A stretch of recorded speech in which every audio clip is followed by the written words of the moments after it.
Good evening. Merry Christmas, everybody. Hello. What the heck? There we go. Maybe that sounds better now. Hmm. Don't know what it is with this microphone lately, but it's been acting weird. But yes, Merry Christmas, everybody. Hello. Hope everybody's had a. I hope they've had a quiet day. At the very least.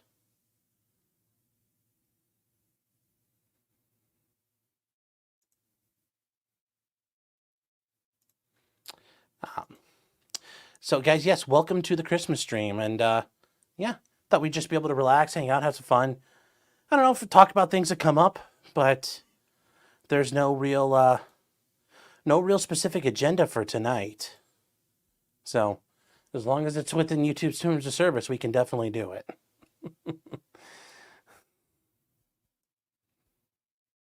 So who's all? And I wanted to say I'm trying to get loaded up. I also apologize this morning. It was meant to be 9, and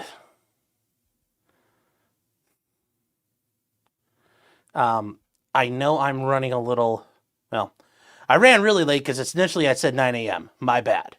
That was meant to be tonight at 9 p.m. And I know I said that earlier, but you guys are going to hold me to it. So I guess I'll deal with it. It's not showing me who went first or who posted first. I know somebody posted way back at the beginning, and it's not letting me roll back that far. And I'm a little frustrated with it because I wanted to see who was first tonight. I mean, because that was the most important thing. And also, guys, we're only live on Twitch and YouTube. Just there's too much to. It's Christmas. I'm not doing that much, so wasn't gonna be working that hard on it tonight. So sorry, no locals chat and no Rumble. Not my biggest concern at this point. Looks like, yeah, going all the way back. I can't go back too far. So sorry to whoever was really the first. The first and the farthest I can go back is to Bend Over saying Merry Kwanzaa, everyone. So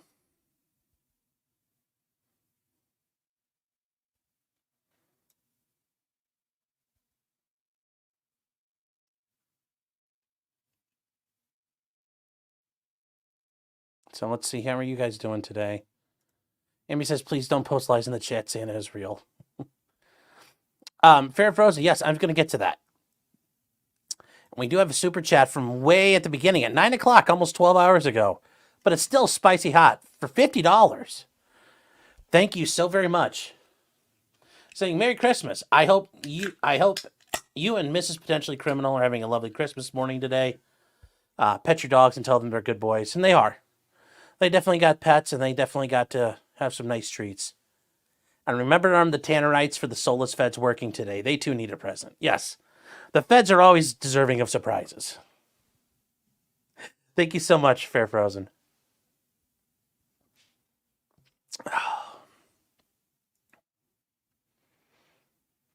So, Iconic class says it clears after about 8 hours. Okay. I was wondering what was going on there. So, wait, hold on here. Somebody's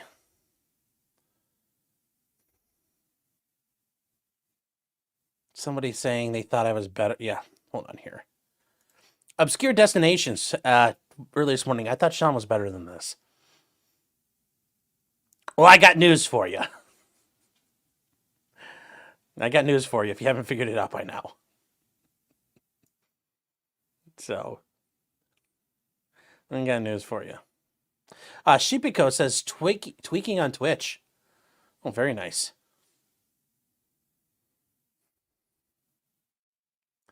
This is who we are. Says you forgive me. You guys know I'm busy with the Mandy task force on Kiwi Farms. Yes.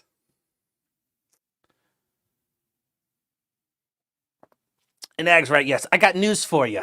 I'm a boomer. Yes, that's very true. Very true so far. John saying the claws. Why? Do they sponsor me? No, I just like their taste. And actually, I only really like the one claw, the lemon lime. So that's the only one I really like. Rest of them aren't very good. So I mean, maybe the shots will come out later, but for right now, nothing else.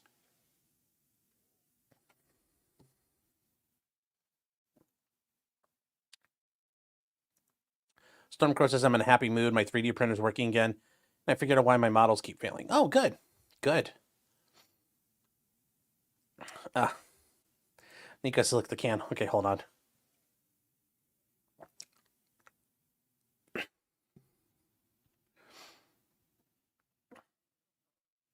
Del says, how many gingerbread houses did I eat today? I'm actually not a big fan of gingerbread, and I had a piece of pie, though.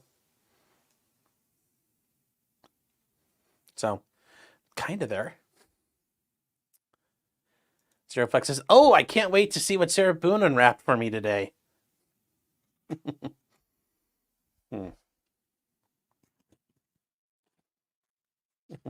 So, I gotta freaking... I thought I cleaned this off earlier. I hate this. You think you get all the smudges off, and for some reason, you get the one that does not want to leave. It's like a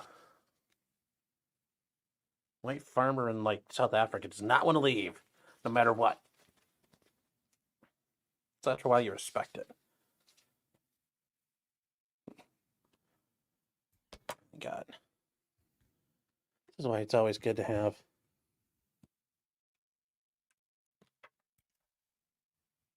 perfect for screen cleaning.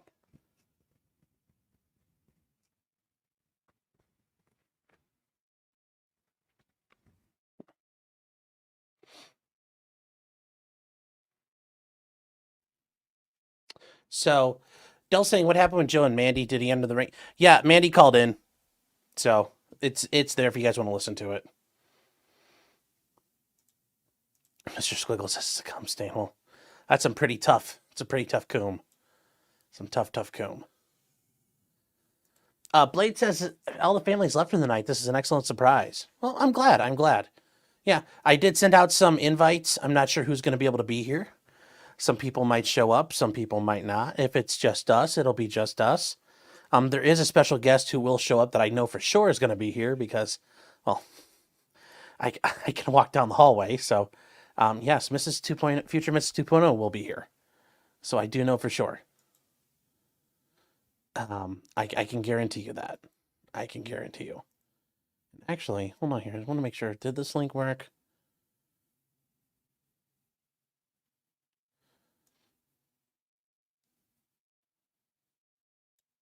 Why? What?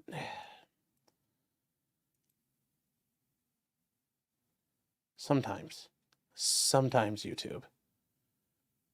StreamYard. All you do is piss me off.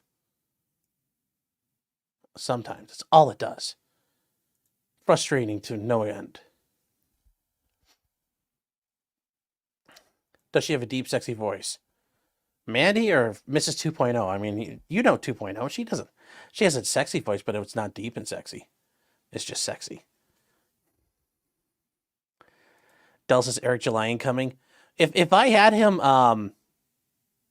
if I had his DMs and all that, I would send him one just because he seems like he seems like a great guy, and I'm happy for him that they were able to resolve their issue. I mentioned this on Thursday. That's normally how you do things. It's all resolved out of court.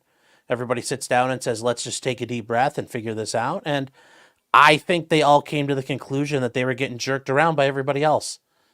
That people were officiously intermeddling in what they had going down. And then they realized it's not worth getting into a fight for other people's enjoyment. So...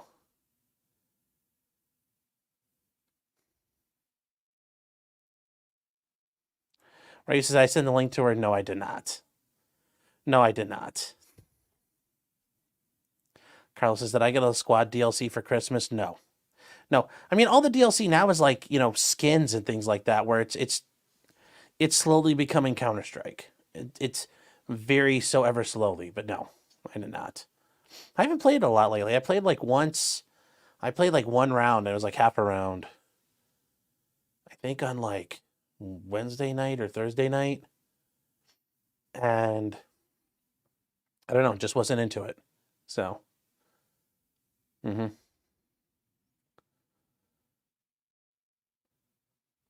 Michelle says it's so wild. If you want to go online, you can. On Alyssa, she clipped it out. So if you want to listen to it, it's there. Yes, Charlie says, "Merry Christmas, you filthy animals." Yep. And even though it's past the beginning of Christmas, yes, it is. Yes, the birthday of Jesus de Cristo. So yes, go tell it on the mountain. That has all happened. And we do have our first guest, Queen of the Sector, Alyssa. Yes, she is. That is. I think that's a fair statement. It's definitely not like Pantsu or anybody like that. So we do have our first guest tonight, and it is the lovely future Mrs. Martin 2.0. Hi, sweetheart. Hi. Hi, everybody. So, sorry, shutting down work stuff. Hmm. All right. What did I miss so far? Anything good? Nothing really. Nothing. No, I'm not muted. No, we didn't have that problem yet. Hold on, we'll get that out of the way. Now I'm muted and nobody can hear me talk. There we go. Now it's been muted. Right. When people are saying hello. Happy birthday, Sean. Thank you. Wait, who said that? He's not Jesus. Like, let's not confuse things here. Well, not yet, at least. Do they think it's Santa's birthday, maybe? Maybe, I don't know. I can see Santa, but not Jesus. Yes. Like, oh, and actually, since we're doing a stream, I want to try that thing out that you got me. No, not a Baldo, guys. We're not trying that out. She actually got me something pretty cool. It's for when I'm doing the modeling stuff, since I try to tip the webcam over, this is actually pretty neat. It's a combo, like ot light and phone holder. So it's this thing, and I mean, if you wanted to keister this, whew, you'd be tough. It'd be tough, but you could do it. I bet some people could. Anyway, it's supposed to hold the phone, and I'm gonna try to set it up and see if it actually streams out right. But it's pretty cool. So it'll make the model streams actually a lot of fun, I think. So thank you again for this. Sweetheart, I'm talking to you. Thank you. Sorry, you're welcome. I'm reading chat. Okay, yes. You got me something very thoughtful, and you're just like, yeah, whatever. Yes, I did. I'm good like that. Yes, you are. So.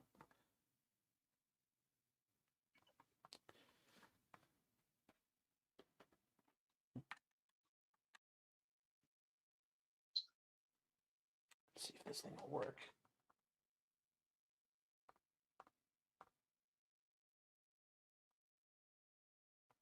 What are you trying to do? What? I'm trying to... I gotta open this up all the way. Oh. Trying to see if this thing Sean works. has a Santa hat. Where's your Santa hat, Sean? What? I already had it on before. I don't know. Someone's asking for you to wear it now. Who's asking for me to wear one? Ag. Oh. Well, somebody said they were going to pay me to wear a Santa hat, and I did, and then I don't think they were paid. But anyways. There. There you go. I got to wear it under the earband.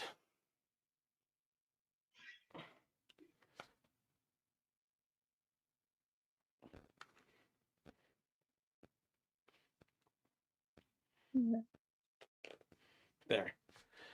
I'm wearing my hat now. Tried. Very nice. I tried to. Charlie says, I got your gift the other day, haven't opened it yet. Well, that's okay. It's not going to go bad. It's not going to rot. Why is no locals chat open? I didn't get to it. It's Christmas. I was being lazy today. Oh, and joining us, we had another guest. Oh. Steve Gosney. Hi, Steve. Merry Christmas. Hi, Steve. This is my future Mrs. to be. Oh, congratulations! How are you? Okay, you can't say that. We're not actually. Okay, this is future Mrs. Martin 2.0 yet. Okay, well, potentially. Okay, well, that's I've done a lot of I've done my part. Yes. got it pretty much in the bag. You just got Yes. to get This is it the future Mrs. Martin 2.0. So, Well, yeah, that's a congratulations. I don't think that's a yes. Also, I did want to say Steve is the author of many books, if you guys are unaware, including Yes. Brucey, the One-Eyed Wonder Dog, which is a great Christmas gift, and I actually got it for my niece and nephew, and they love it. Thank you. Thank you. I know They I've been getting do. some wonderful Mhm. pictures from people who've been sending it with their kids reading it, and it's Mhm. just making. I mean, I tell you, it's the most wonderful thing to see. That's exactly what I want is for kids to read it and enjoy it and Mhm. have it a family sharing moment, right? Mhm. Yes. So, anyway, Steve, how was Merry Christmas? Did you guys have a great day today? Down Yeah, in yeah, it Florida? was good. You know, everybody's worn out. Usually, we watch the Harry Potter stuff. That's a sort of a traditional Christmas around here. And but my son's got to work tomorrow, and my wife is everybody's tired, so we're at the Half Blood Prince. That's the next one up, which is my favorite one. Mm. And Nice. but we didn't get to watch it because everybody's like, "Oh, I'm tired." And I'm like, "I'm not tired. I've been sleeping all day. I've been kind of like taking it easy." So Oh, okay. so I'm actually got I although I have at 10 o'clock, I do have to go to bed because my wife said, you go on there. But I tell her I'm like on hiatus from the thing. Mm-hmm. And then I'm like, And then oh, you keep Sean showing invited up. me. She's And then like, some Sean invited hiatus. me on, and she's like, I thought she quit that. Mm-hmm. Yeah, some hiatus, huh? Wait, you're gonna echo. Be careful. I'm trying to fix it. He's playing around with his He's computer. playing with his new toy. Yeah. Yeah. How was your Christmas? Did you We got up this morning and made sausage stuffing and then took a nap and then opened gifts and watched some TV and then came on here. It was pretty low key.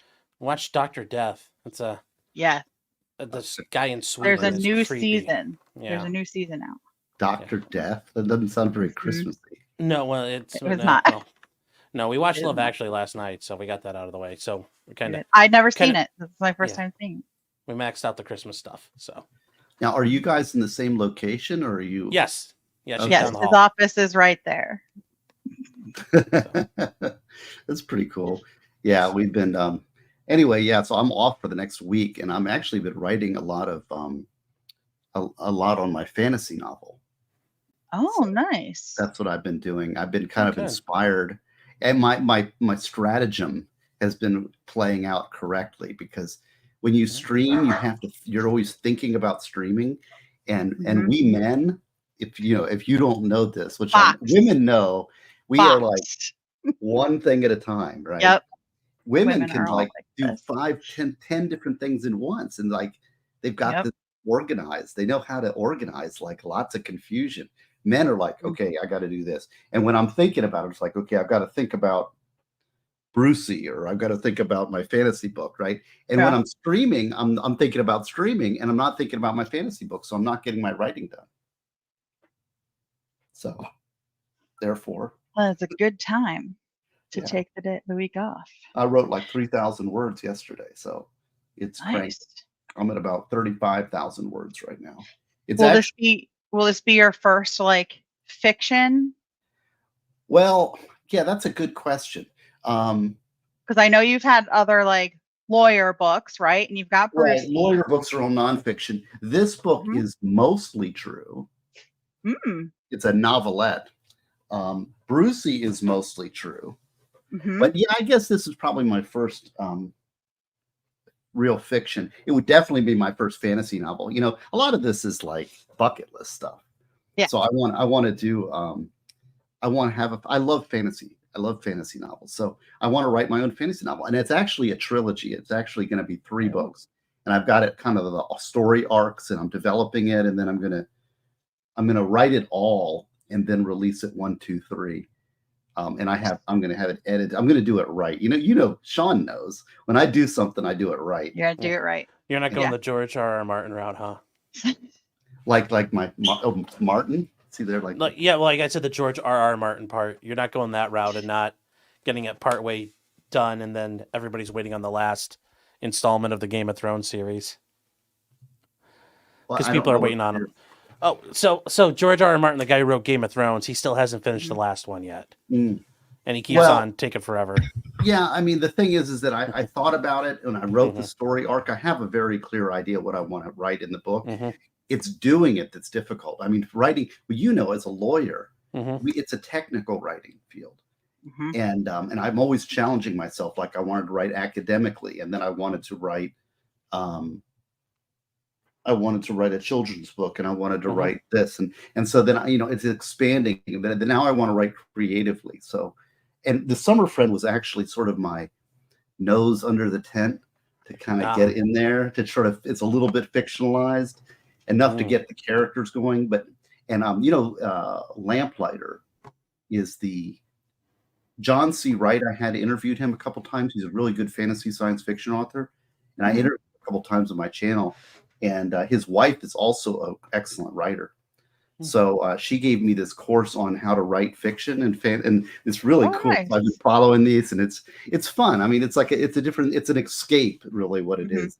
Mhm. I have another death penalty case coming in, and it looks to me like I'm just going to be piled up with death penalty Yeah. cases in Florida, and Yeah. so this is my little escape from all that.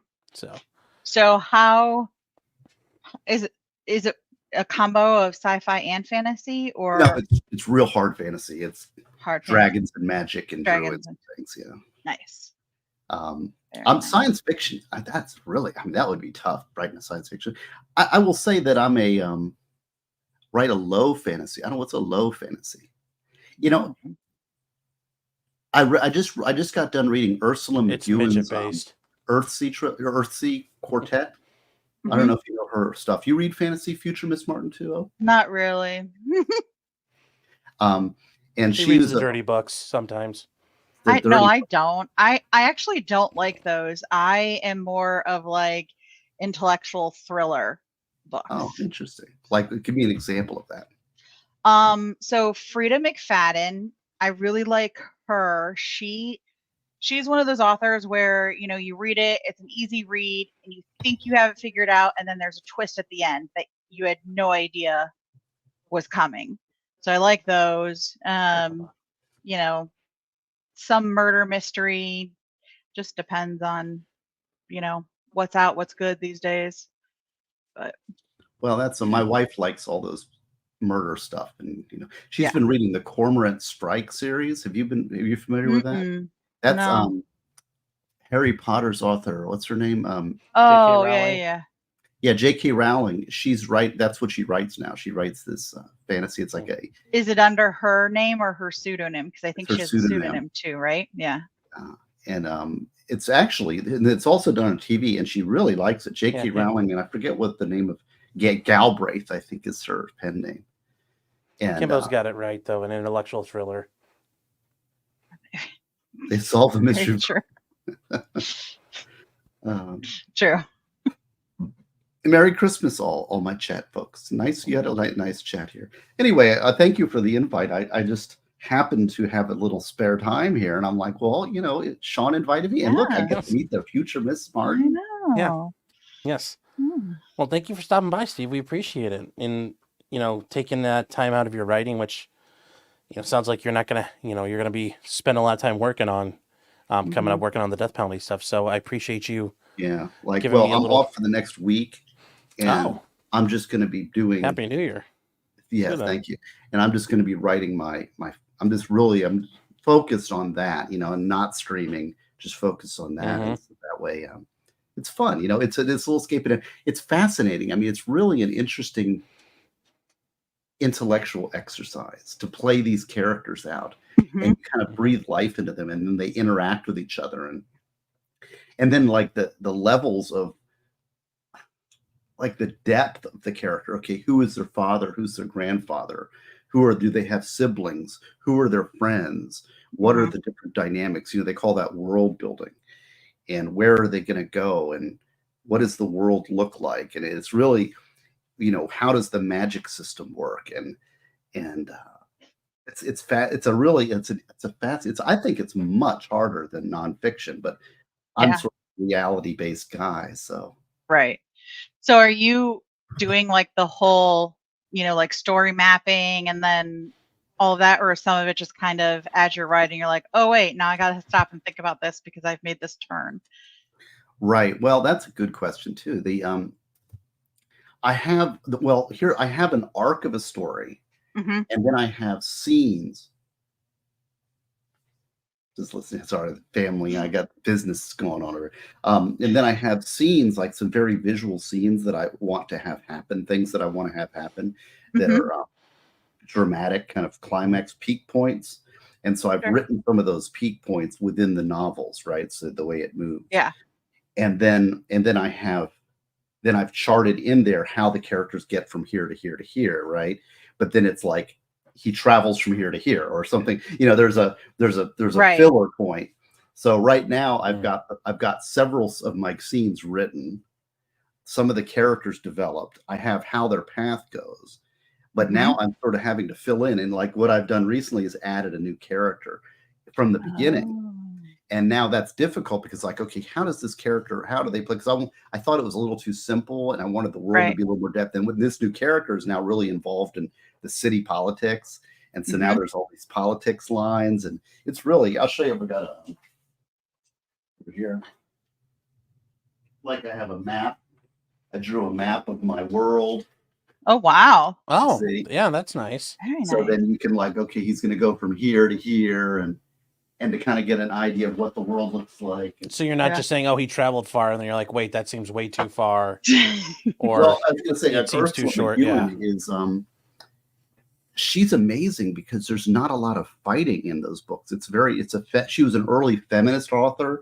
Now it's sad because she started getting all that praise for being feminist, and then she started dumping all this like, oh, now I've got to have the. But it's amazing because she's not like she's looking at it from her perspective, like all these. There's a battle and there's killing and there's swords and stuff. Whereas she writes this whole story and there's no conflict, and yet it's interesting and it's very the characters are developing how they think and how they interact, and I find it very much. I don't know. It's just interesting. I'm just having fun. It's a escape. Are you writing from like a character's view or omnipotent or? Well, that's another. See, there are you a writer? I am not. Okay. I'm very creative. I work in the theater and stuff. So excellent. Yeah, I can see you have some creative bent to you. Well, and no, it is written.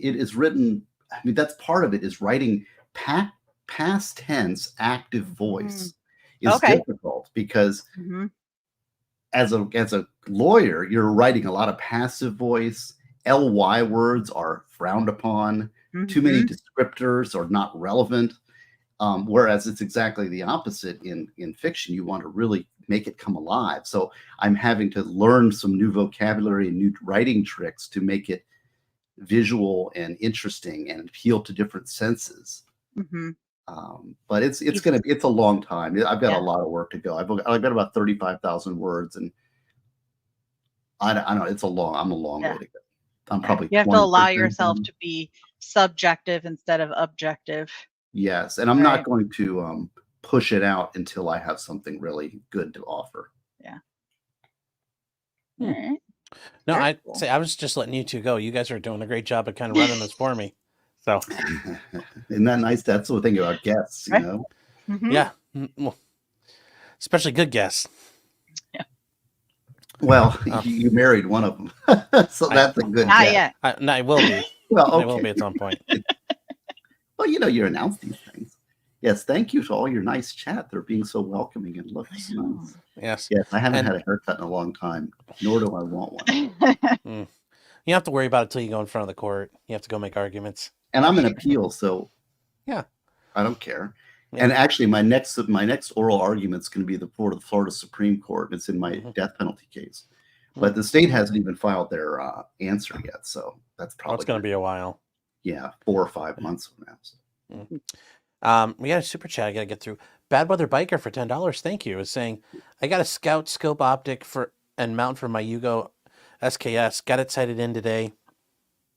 Now I need a practice grenade on my lathe, and I'm all set. Yeah, that should be a lot of fun. Yugo SKSs have a grenade launcher on them. Yes. I don't But like yeah, those much because they're a little front heavy, but I guess if mhm. you have a grenade, then it's the way to go. Just bad weather. All I'd say is make sure you read the specs on what the grenade. Like you could buy the training grenades for a while online. They're gone now. But make sure you make it within spec because if you make it too heavy, you might overpressure things and kaboom it. So just be careful. But yeah, that's not a bad idea. Should be a lot of fun. Mega Monster has a great question I wish to address. Uh-oh. Mega, Oh. yes. Labarga is the best judge. He should be on the U.S. Supreme Court. He is an incredible justice. And he dissents because he comes from Cuba and he knows what tyranny is like and he respects the rule of law. And so he will always say, you know, Supreme Court, you might not want to throw out 100 years of legal tradition based on nothing. So, yeah, Labarga, I love Labarga. He's a great justice. And a lot of my arguments, I've got an argument right now that I'm in one of my briefs that's ready to go, but I'm waiting on some stuff to come in, motions to come in. And I'm just block quoting Labarga's dissent, you know, like Labarga is right and Florida Supreme Court's wrong. Yeah. So he goes to the Clarence Thomas route and always has something to say. That's nice. He's a Cuban immigrant and it's great. You know, he's a great justice. I'd love to see him elevated to the U.S. Supreme Court. He's the one that I really respect on our court. Oh, so he's been there since 2014. Yeah. Very thoughtful. Look at his dissent in the Bush case. Boy, that's one that I'm fighting because they threw out the circumstantial evidence rule in Florida. It's one of my big battles that I'm fighting. You know, that the appellate court applies a standard that if the case is based completely on circumstantial evidence, that the court must grant a judgment of acquittal if there's a reasonable hypothesis of innocence put forward by the defense, right? And that's meant to protect the innocent. That's meant to protect somebody because if you have a reasonable hypothesis of innocence and you are convicted based on circumstantial evidence alone, that rule, which has been around forever in the common law, is there to protect the innocent. And the Florida Supreme Court just threw it out. Said, we don't need that standard. And it's very bad because, you know, Florida is one of the number one states in the union for convicting the innocent. So we need to be going the other way, which is protect more protections for the innocent. Yeah. Florida sends a lot of people to prison. What's that? Florida sends a lot of people to prison. Yeah, it does. Yeah. Ooh, a Spet's got a 55 Russian SKS. Oh, wow. That's almost a collectible. I don't know if it's a range gun. Well, I mean, it's nice, but it's not like I guess like collectible. Like depends what condition and how if the serial numbers match. Sure. But even then, if like you had like a 40s SKS, that'd probably be really nice for that. So. Well, the early 50s Russian SKSs are excellent weapons. They are, very much so. D-Dialis says, "Can we resurrect Antonin Scalia?" Yeah, that would be nice. Oh, I've got it here. I'm going to throw one out, my potentially criminal lawyer buddy. Yes. Yes. I have a running statement that I give, and you know, I just say it because everybody looks like, God, do you know law, right? But I think the courts really are bad. They screw up the law all the time. They make these stupid standards that don't work, and they make a million exceptions. But I say the best criminal case to come out of the U.S. Supreme Court in my practicing time has been the Apprendi case, the line of Apprendi, which is where factual statements need to be made by the jury. And there's a clear line. Anything that enhances the sentence must be a factual finding by the jury. The jury is the fact finder, the judge. And that's a very useful and easy to apply standard that works every day. And I just love the Apprendi decision. That was a Scalia decision. Do you have any contenders? What do you? What thinks you? Mr. I mean, it's a very good one, but I guess just people are like, oh, well, Scalia for this and that, and there are so many times though on Supreme Court where you see the Supreme Court, I guess, Scalia supported, and the other justices too, but you see a lot of these justices support erosions of like the Fourth and Fifth Amendment. So there's times where it's like, yeah, I'm not too big on Scalia because he's done that. And they're like, oh, well, him and Ginsburg decided something together. It's like, yeah, they decided to screw us together. I'd say Apprendi's a very good one. I mean, honestly, I think probably one of the biggest ones is Map v. Ohio. If we didn't have the, exclusionary rule, obviously the police still do whatever they want, but I think that has been a massive one that, looking back through history, has probably got one of the bigger. I think that's more important than Miranda, honestly. Miranda is useless at this point. Yeah. Well, I think so, but I think no matter, regardless of the time frame, I think Map v. Ohio is probably one of the bigger ones ever to come through. That at least the court is acknowledging the police can't do what they want, but then they let the police do whatever they want going forward. Yeah, I'm looking at the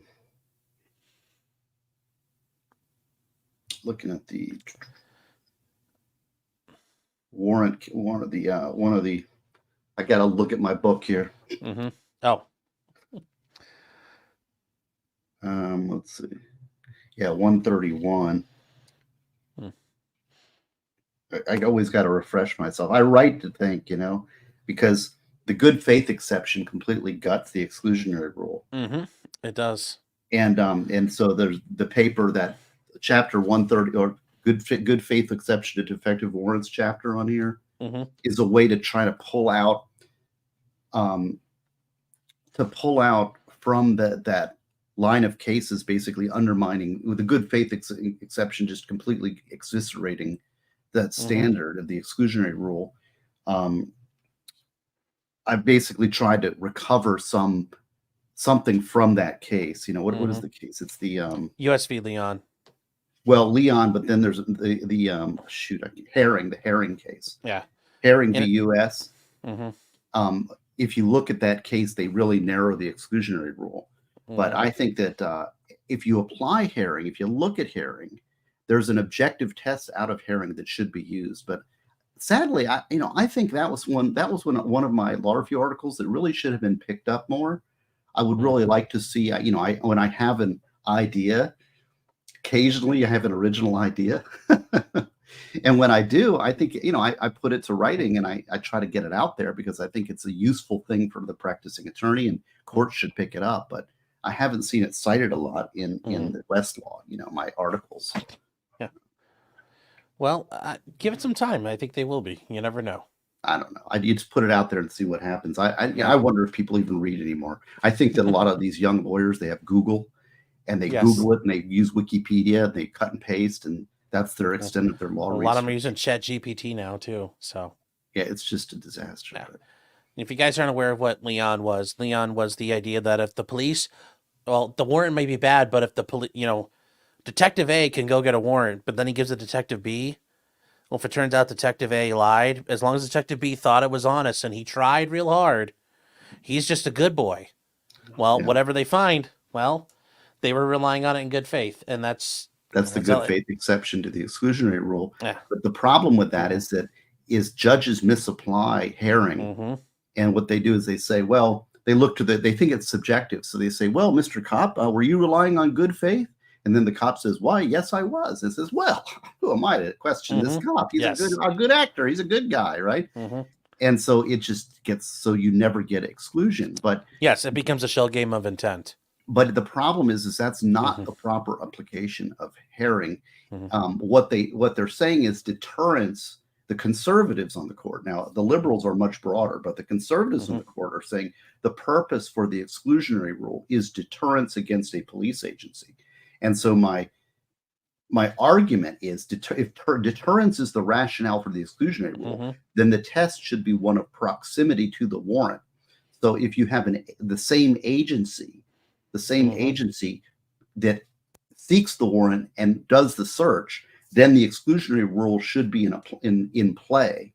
Oh, yeah. Whereas if it's because the Herring case was like a Florida defective warrant out of Florida, and then some Georgia highway patrolman stops the guy, and then he didn't have any clue, right? So there was a distance. Whereas, so my answer is, so if the distance creates non-exclusion, good faith reliance, closeness creates something that should require exclusion. You see? Does that make sense? Yeah, no, it is. I would say I think I know what you're talking about with if you get stopped, they put out a warrant. It turns out it was bad. Right. You know, like oops, we messed up, and the cops arrest the guy. I think that's something else. I don't think that's Leon. Yeah, I that's think Leon herring. was. Yeah, it's Herring. I was about to say that's what I thought. Right. Well, and that's the thing. Yeah, and at some point there is some attenuation there, but yes, if it's the same, I mean, like I think a great example of that's the whole thing with having Breonna Taylor. You know, Detective A and Detective B go out and make up a warrant, and they give it to Detective C, and they're all literally in the same department. They right. work Well, in. see, and therefore, Yeah.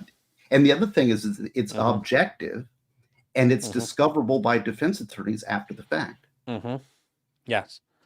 So And yeah, and I love how they say, well, it's too drastic to make it such that we destroy cases or destroy evidence. Like, no, that's how serious it should be. If we well, start destroy, it's if we tough start because the, there's no civil remedies against cops. yeah, Anymore. yeah, and that's the thing because they'll say, well, qualified immunity, or even then, you know, I think it should be that drastic. You know, the courts don't want to do that because obviously the courts are the government. But yes, it should be that drastic because that's the only way they're going to stop is, oh my gosh, Well, we let the bad guys get away because we were being crooked. well, I'll put but on the prosecutor side and the conservative anti-crime hat on, they would say, well, why should criminals get away with something and hurt innocent victims and citizens based on the misbehavior and stupidity of their cops?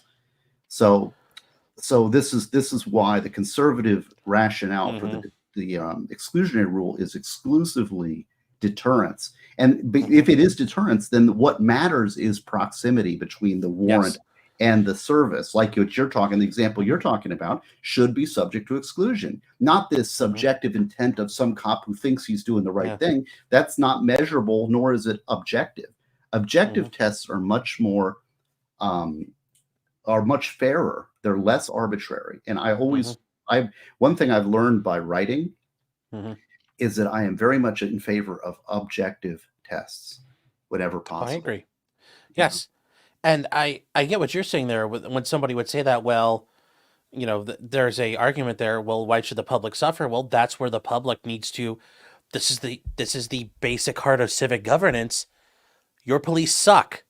You need to fix them. So you hire a new city council. Like you tell your city council, fix the police department. You tell your mayor, fix the police department. Well, I'm just saying, like that's. Yeah, I know, but we have such polarized society. Well, I understand, but the courts are here to enforce the rights. You know, this is a thing that people don't understand is that the judicial branch is the only branch that enforces individual rights. The legislative and executive branch are much populist, diffused public policies. Whereas if I'm an individual and I want an individual adjudication as to my rights, the only place I can get it is through the court system. And but the courts don't like that. They hate taking responsibility. They want to throw it all in the hands of a jury. But these legal checks, all the technicalities we talk about, those are all constitutional rights. And those are all guarantees to protect the individual. No, and I agree, but that's like you said, the courts have a very fond habit of punting every chance they get. And I just had a rant on my last live stream, which was a few days ago. I had a little rant on this because courts really hate taking responsibility. Let's just let the jury decide. Prosecutors can charge whatever they want. If there's anything, any little thing, just send it to the jury. But that's just an abdication. And then the appellate courts have these overly deferential standards, and it's like, well, the jury decided, you were given a fair trial. It's harmless You're error. probably guilty anyway. Yes, I love that one. Guilty, and blah blah blah. I mean, it's so bad. It's an abdication of responsibility. Nobody wants, because it's hard to make, stand up for what's right and stand up for the law. You're going to make people upset.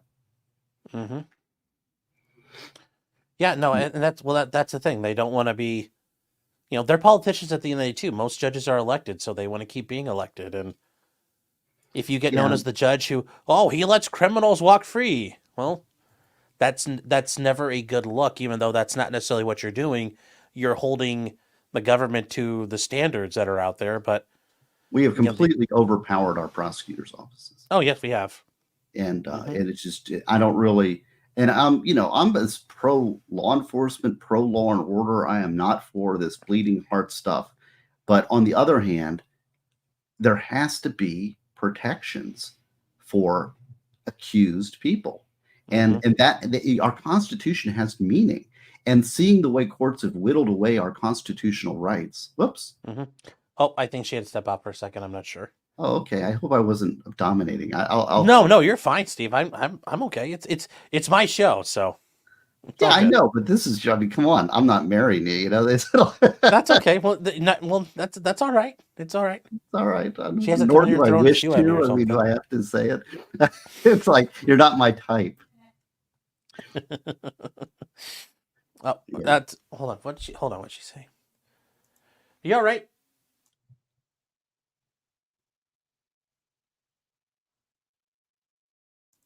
She's trying to fix something on her end. Don't worry about it. Okay. Well, tell her that I'm very honored that you have introduced me to your potentially criminal wife. Thank you. So, no, I agree. I agree. I think that's where it should happen like that, the accountability. But it's nobody wants to be the bad guy at this point, and that's the sad part. So, well, and the media and the internet and all that. Yes. Yeah. Well, and then people like us get to talk about it. So. Yeah, but I don't want to talk about it. This is the thing. No. I'd rather have it done right. I'd rather not have an issue, right? Yes. No, I agree. I get you. But I love writing my children's books. Brucey, you like Brucey, huh? Yeah, I read through it. I thought it was very good. I really liked it. Yeah, like I said, I've been getting people sending me these pictures of their kids reading it. It's wonderful. I have my next one already written. I need to get it illustrated though. So I set up a GiveSendGo site, for next Christmas's book, But I'm trying to like disengage a little bit, and you know what it is. You're a streamer, and so you what is it? And you know how much it kind of puts in you put thought into it. Even when you're not on, you're like, what am I going to talk about? What am I going to say? I don't want to repeat myself. Yeah. What am I doing a month from now? What's my long-term goals? Yeah. Right. And I'm like, and the thing is when I looked at it, I'm like, I kind of said my piece. No, I hear you. I understand. Time off. I'm not really. I'd rather be more of a guest, I think. Oh, I think, and I told, like I said before, Steve, I really, I understand that, especially in your situation. You've got so many, there can be only so many irons in the fire, and your other ones are massively productive, but also they require a ton of your creativity and a ton of your output. Well, and the whole death penalty thing. I mean, well, that's a separate thing on top of it. Yeah. I don't like, I mean, I'm not, it's not like my passionate issue, right? I mean, if I was to pick the issues that fire me up, it's not that. I mean, in fact, in death penalty debates, I say, if it went away tomorrow, it wouldn't make really that big a difference. It would make it would make 300 people very happy on the death row, right? Yeah. But we have over 20,000 people in life in prison. So we'd have 20,300, right? I mean, and so the crime problem would still be here. In fact, one of my biggest arguments against the death penalty is that it is a distraction from talking about the real crime issues out there. However, because of my position, I'm wrapped up in it, and so I wrote this book, which is a public policy book. And then, but now, the DeSantis is just and I'm on the conservative side, and DeSantis, my governor, he was my representative. His wife came to my house. I had to vote against my own dentist to vote for DeSantis as my my House of Representatives. Your own dentist. His wife came in my house. We had tea for like 10 minutes to earn my vote. And my dentist was running against him. So I voted for DeSantis when he was running. I mean, I'm not like, but boy, he has got a burr up his rear end about this death penalty, because he's a politician and he thinks it's the answer, and everybody gets fired up and it's emotional and it divides people when it's not that. And of course, so they just push this thing about the non-unanimous verdicts, and now they've got the non. And then the child sex offense cases and the first child sex case has just been announced that they're going to pursue the death penalty, and it's in my jurisdiction. So that'll be interesting there. I mean, I was going to say, it sounds like, and I don't know if you've ever talked about this part before. It just sounds like that's something you became good at, not necessarily that's your thing Right. you want to be good at. You're just like, I'm really good at this part of it. Well, and in criminal law, I always try to push myself, and I go to work because I'm earning money for my family, and I'm trying to. This is my career, and the step up is death penalty, right? And I will tell you, I thought long and hard about taking the position. They don't force you into it in our office.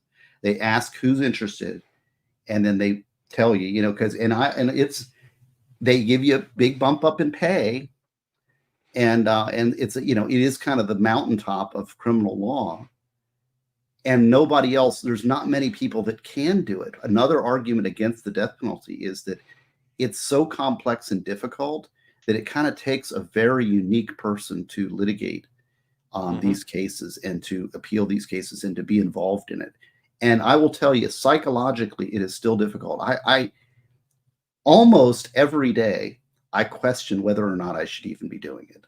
I even went to my priest about it because I had a moral quandary about whether I'm empowering the system by participating in it, empowering it because I know I am competent and I am able to do these death penalty cases.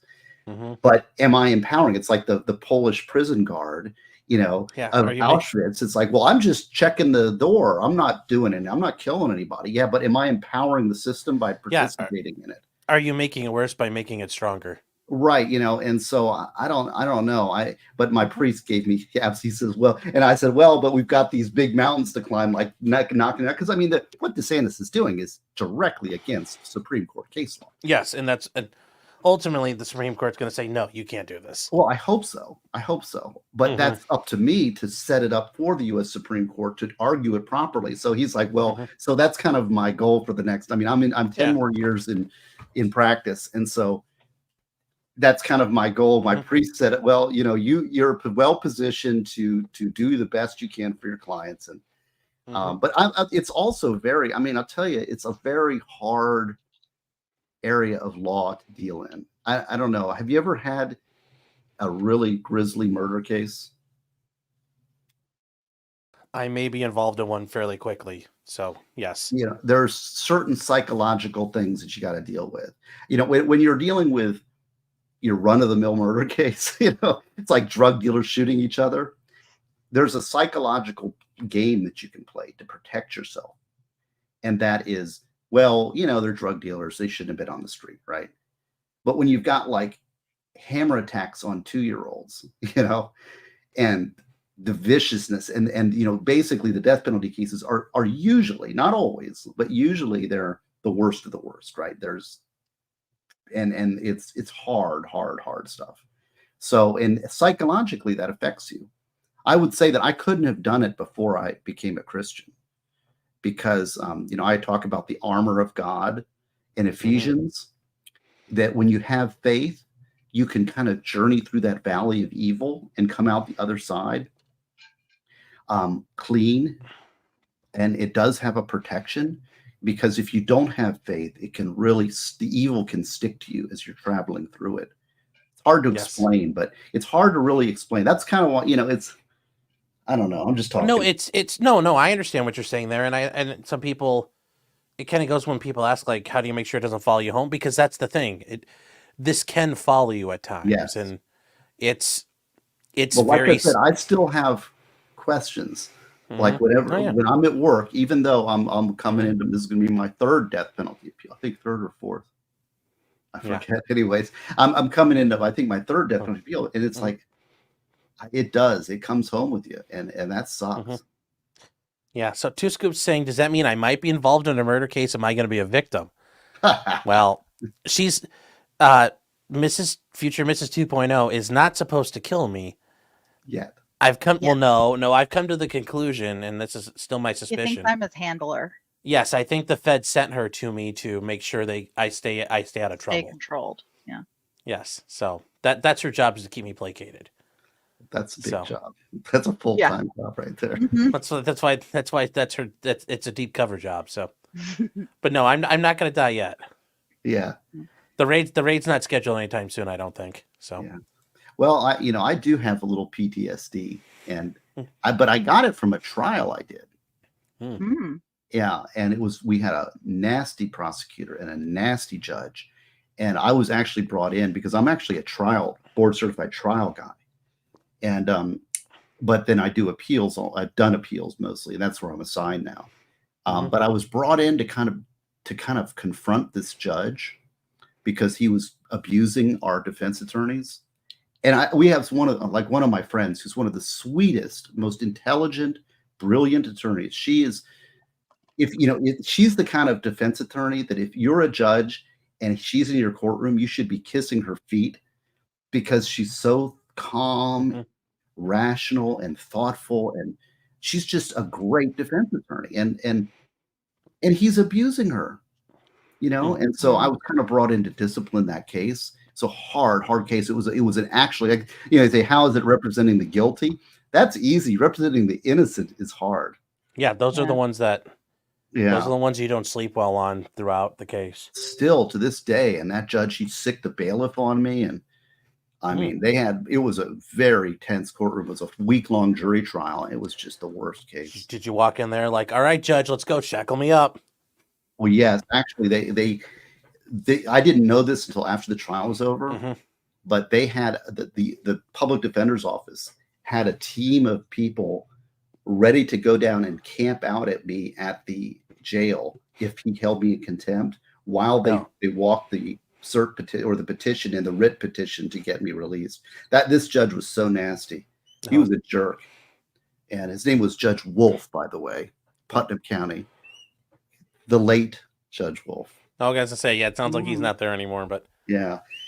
See, I can imagine. Worst judge I've ever been in front of, bar none. Terrible judge, abuser, nasty.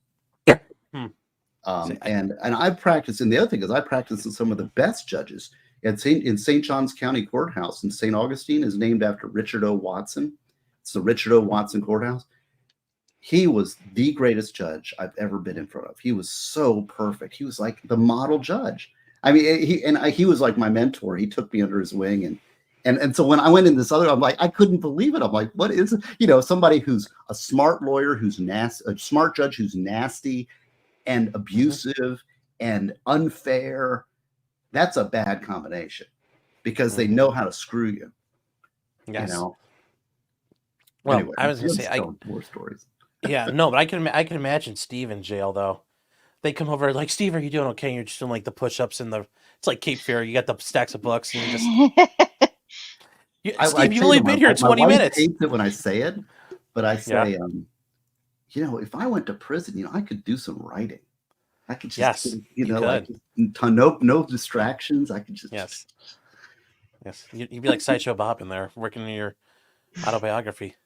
Yeah, the problem is I would definitely be the most popular guy. It's like, oh, you do criminal appeals? Yeah. Yes. You get a lot of commissary. Yeah, a lot of commissary. Great. That's nasty coffee they give. Hey, those guys like the Keefy coffee, so apparently it's a good thing. So I got a couple things to get through real quick though. Also, thank you for coming back, sweetheart. I'm glad you got your thing fixed. Sure, I was in the wrong account. Okay, and then Greg McCutcheon says, became a member. Thank you, Greg. I appreciate your support. Gina says, am I following what's going on with Turtle Boy?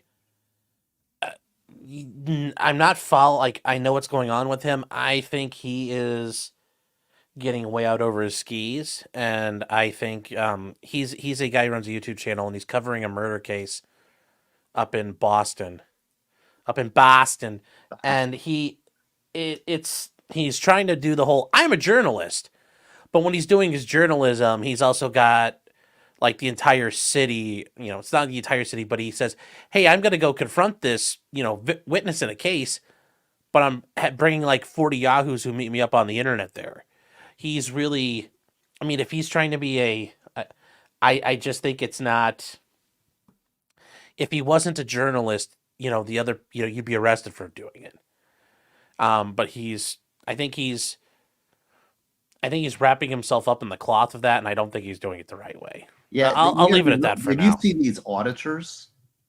Mm-hmm. First Amendment auditors? Yes. Yeah, there's a fellow named Jeff Gray who does the audits, and he does it right. I'll say, he has a lawyer involved. They're very careful. They have a third party filming, so they have multiple cameras.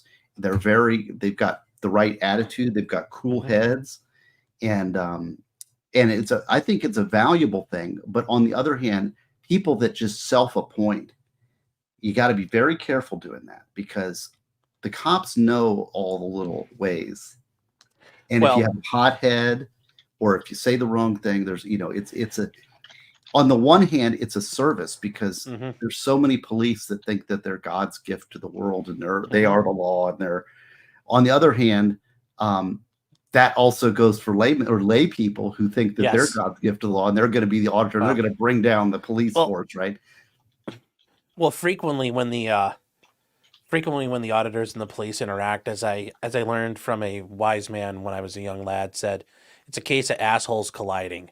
And at the end of the day, one of those assholes is constitutionally bound to follow the rules, and the other one's allowed to be an asshole, and that's part of the problem. That, the cops will escalate things, and sure, that guy's being a dick, and at the end of the day, you want to say, yeah, he deserved it, but you kind of run into the issue once again. One of them is the professional, or supposed to be the professional, and the other one isn't. So, but yes, I think auditors, those are fun videos to watch. They're fun videos to watch regardless. And Kelly R for $25. Thank you, Kelly, saying, wishing y'all a Merry Christmas. 2024 won't be for the faint of heart. That goes without saying. Yeah, buckle up and wear a helmet. I couldn't agree more. It's going to be a year of many happenings. It will be very interesting, I think, to say the least. Yeah, regardless. Living the Chinese curse. Yes. And then Tactical Wisdom, hi Joe, saying Merry Christmas. And then Garrett Pace says, in reference to Tactical Wisdom, which if you guys do want some tactical wisdom out there, you can go to tacticalwisdom.com and pick up Joe's books. They're very good. He's got 1 through 6 now. But Garrett says, Tactical Wisdom number 8 is Tactical Gifting. It's the book he hasn't come out with yet. And then Pepsi Man, member for 1 month. Thank you. He says, does asking someone to sober up equal extortion? I don't believe so. But you can draw your own conclusions. So, I could... or Porcelain Thunder says 2024 won't be for the hate of fart. Yes. If you're having problems farting, yes. That's quite a name, Porcelain Thunder. Think about it. Yes. And then for you, Mon Chéri, there's a question. Are you there to keep me under control, or are you there to talk me into getting the Ryder truck? I said I'd never tell. Well, good answer. Under advice of counsel. Yeah. Well, yes. Well, you never know. It's. Harry Stevens says that's what a Fed would say. See, exactly. That's what a Fed would say. Yes, that's right. She's an agent, special agent. So, the whole death penalty cases and stuff. Are you familiar with the Gypsy Rose case? No. What is that case? So she's getting out in a couple days, and so I'm down this rabbit hole right now. So Gypsy Rose was abused by her mother, who had Munchausen disease for 20 years. Thought she had like all these medical ailments or whatever. She gets a boyfriend, and then her and the boyfriend hatch a plan to kill the mom so she can get away from her. So the boyfriend ends up getting life, and she ended up getting 10 years, and she's getting out in a couple of days. And there's all this debate about whether should she have gotten life, but she was this abused victim trying to get away from, that. So how do you balance that? Well, that's a very good question. You have great questions. You have a talent.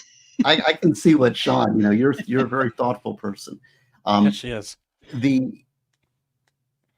What I say when in answering to these kind of broader public policy questions on specific cases, there are public policy guidelines that we need to follow, right?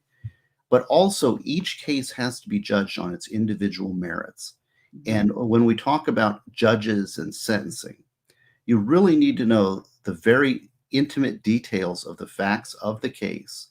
And I think the law needs to be applied individually in a sentencing context about, so aggravators and mitigators in a death case, but in what you're talking about, how people, how they're positioned, what their level of participation was, how they came about it. There can be very different parties, right? So like, for example, if the guy was the actual killer and maybe he's just leading, maybe he has 10 prior felonies, including prior attempts. We've done it before, right? And she's quite the victim and she has been abused and she's a minor participant, for example, right? Then that would justify a disparate sentence. So on the other hand, I will say that as a public policy matter, there is a female advantage in the criminal justice system. Women get much lighter sentences on exactly the same crimes as a matter of rule. And I think it has a lot to do with men's inherent protective nature towards females. And therefore we tend to protect women, and women are better. They're better at the manipulation part of it, right? They're better at the puppetry, right? So there is that innate female advantage, but I don't know. Does that answer your question? Yeah, I mean, it's hard. I've never heard of this case. I've been watching all the documentaries all week. I know, but so she helped her boyfriend murder her mom, and she says that she's been in prison. She's like, I feel more free in prison than I was living with my mom. It's like, damn. I mean, her mom for like 20 years, said she had a seizure disorder, had her in a wheelchair, said that she couldn't walk. She could walk just fine, that she had asthma, that she had leukemia. Her teeth had like rotten out of her mouth because of all the medications that she was on. She'd take her to different doctors once they started, catching on. They got a Habitat for Humanity house donated to them. I mean, the mom was like extra level Munchausen, worst case I've ever heard of. Scammer too. And that to me is a major mitigator. For example, there's a death penalty case. This guy killed 2 people. And he was on death row for one of them. And he was actually on the exonerations page for one of them. He's doing time on the other one. But the jury was, in the death penalty case, was prevented from hearing by the judge, that the person that he killed was his childhood sex abuser. So he went, when he got older, he went and targeted these people that abused him as a child. And it got overturned because the prosecutor who made the call on the death penalty turned out being a justice on the Supreme Court of that state, who then upheld the death penalty and did not recuse himself. So, and that resulted in exoneration. So, and the jurors were polled after that. And they said, if we had known that, we would not have imposed the death penalty, because that is a big mitigator, right? I mean, if somebody is abusing you, it's kind of like imperfect self-defense. Well, that technically it's not self-defense. You don't meet, what Branko would say, one of the 5 elements of thing. You don't meet 1 or 2 of them, but it is sort of, in his mind, it's an overreaction or it's an imperfect self-defense case, but yet that can operate as a mitigation in a case as far as sentencing goes. Well, Nick Staroff has been covering the what's her name? The female serial killer here in Florida. Eileen Wuornos case. He's been rewatching that trial, and I'm all over that case. That was in the guy was murdered. The first one that was actually jury trial was killed in my town, Ormond Beach, and his body was dumped right here in Ormond Beach. And the trial was in Volusia County, which is where I practice. And the prosecutor in that case is a guy named John Tanner. He's the guy that hired me in the prosecutor's office. He was my buddy, and he was the one that actually I was working for, and as a prosecutor. And so, and our office handled the Eileen Wuornos death penalty appeal. Oh, wow. Yeah. So she's an interesting case. You ever seen the movie Monster? Mm-mm. Oh, you should watch it. I think so. I'll have to look at it.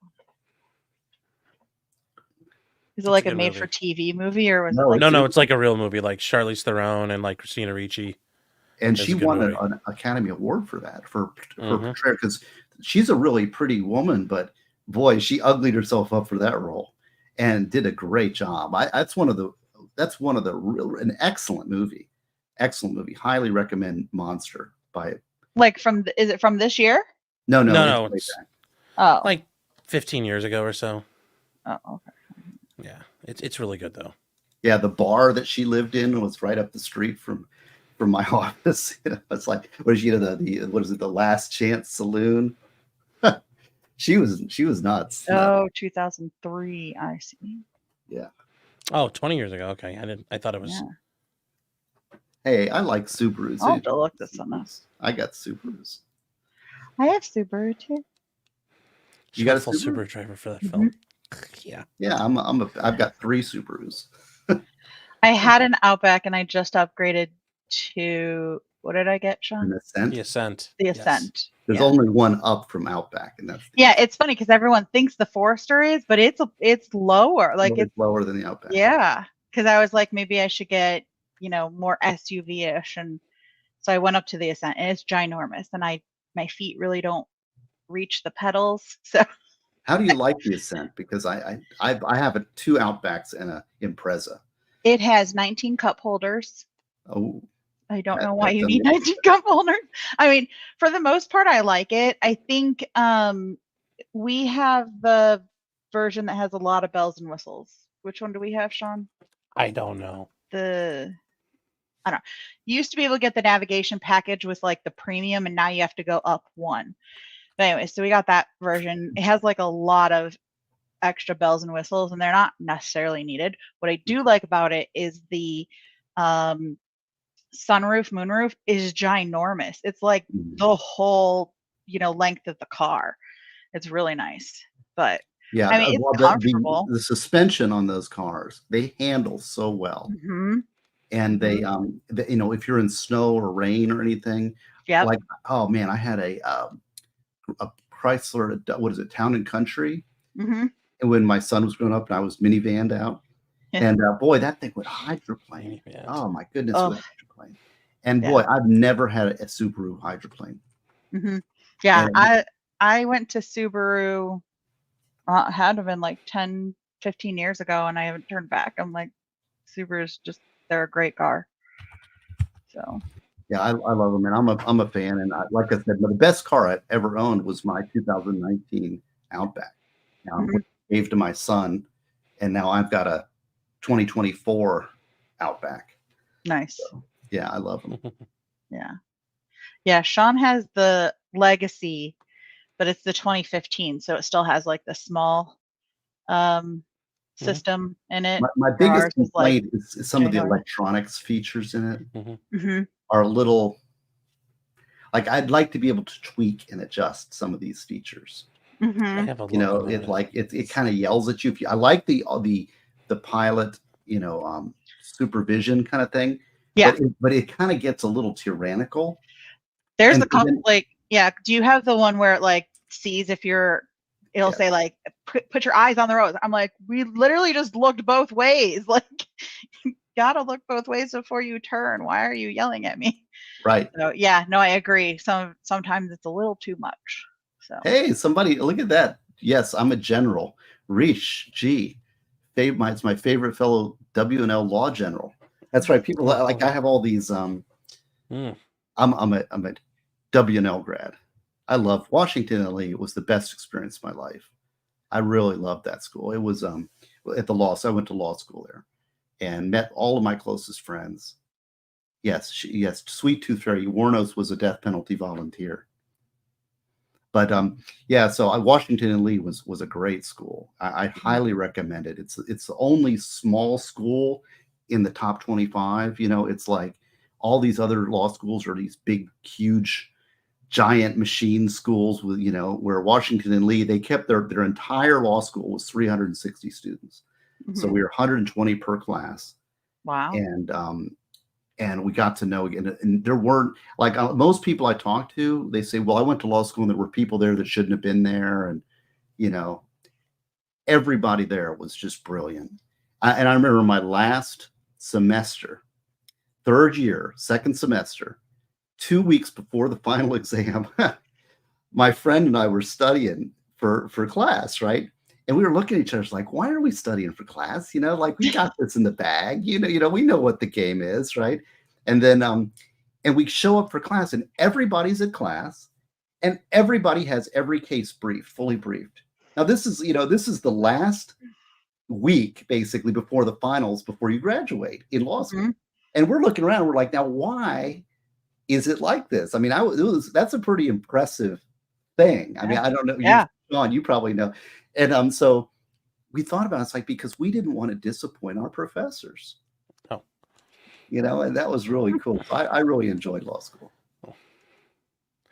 I wasn't worried about I didn't necessarily feel that way about my professors. My school had a couple issues with some of its professors and how they handled things, so wasn't too worried about making them look bad. Yeah, I got to get going here soon. I'm kind of running out of energy, and I know I've got some things to do here before my wife is giving me a little lift. No, that's okay. Honey, that's okay. Yeah, that's okay, Steve. If you need to go now, thank you for stopping by, guys. You can nice meeting you. Great meeting. You can find all of his books, including Brucey, the One-Eyed Wonder Dog, at stevegosney.com. And if you want to help out, if you go to stevegosney.com, you can go to the Frens site, which and you can go there. There's a little Jackson dog, and I have a give-send go. I'm setting up for Jackson, which is my difficult dog, which is going to be, hopefully, if I can raise the funds for that, I want to do next year's book will be my difficult dog, and you can actually read the whole story. It's a biblically based story, like Brucey, that tells a story about a difficult dog. And you can read this story and the biblical quotes, and it will be in the style of Brucey if I can get the Give Send Go campaign fully funded. So, well, there you go, guys. If you want to help Steve, go to the Give Send Go there. Yeah. Thank you so much, Steve. I appreciate it. And I know Merry Christmas to your family, and enjoy your night. All right. Thanks. See you later. See you, Steve. Bye. Well, now it's just us nice. Again. Yeah, you always, it's one of the things I love about you. You're very thoughtful, very intelligent. So thank you for asking some really good questions. You're welcome. Not just asking like, are they all guilty? My blue is showing. Your what? My blue is showing. Yeah.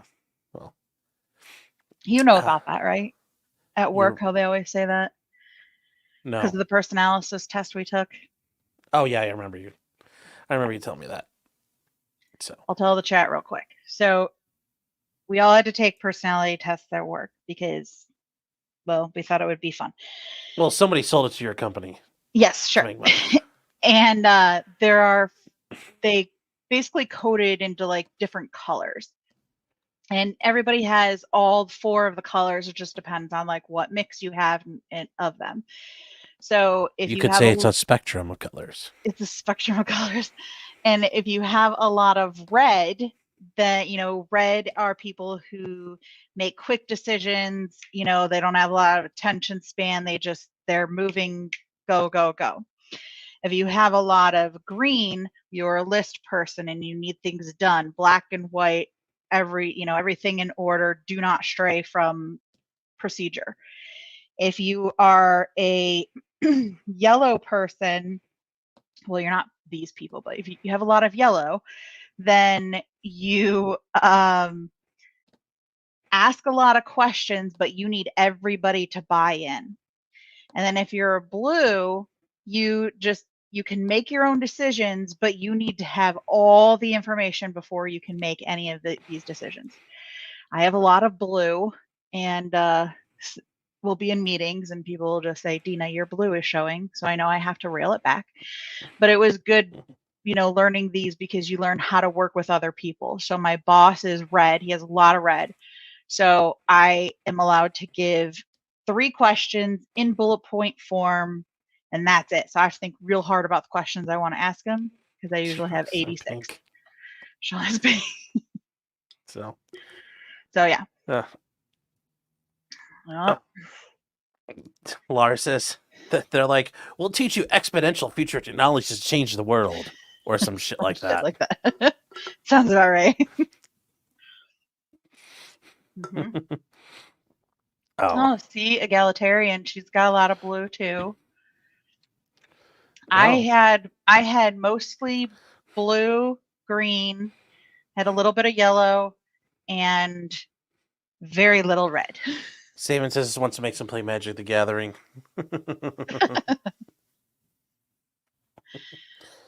Yeah, Yeah, see, I didn't take that.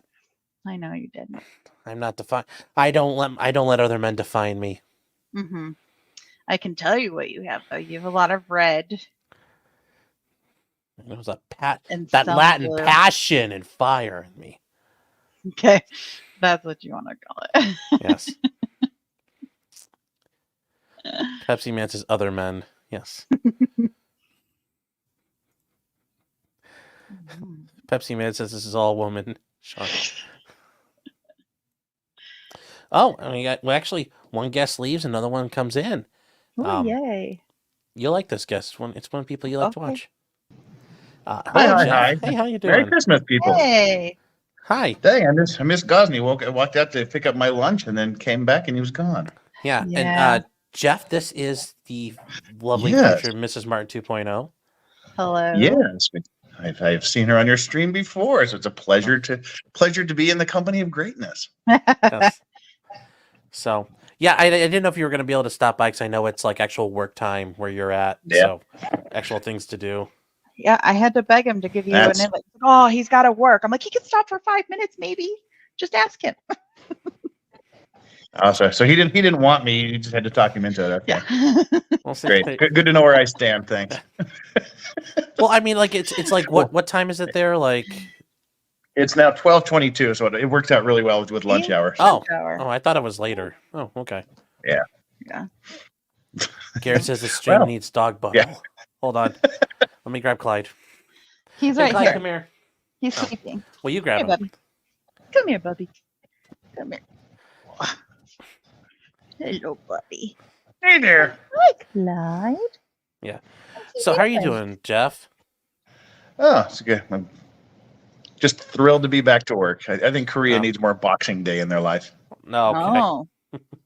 So how did the stream end last night? Because I left after you and Nick were on, so I didn't get to see how much. Nick just kind of hung out for another hour or two, and then Okay.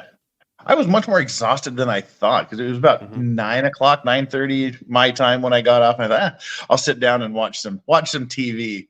I Okay. sat down. I didn't get as far as turning the TV on. I sat down and I was just out like a light. Oh, somebody says hope you're feeling better. I'm feeling great. Yeah. Good. What'd you get for lunch? Anything good? Get like sushi or what do we got? We got a crab salad. get the live squid. Yeah, got a crab salad. You know. Oh, good. Yay. Pretend to have some vegetables in my life every now and then. Oh, okay.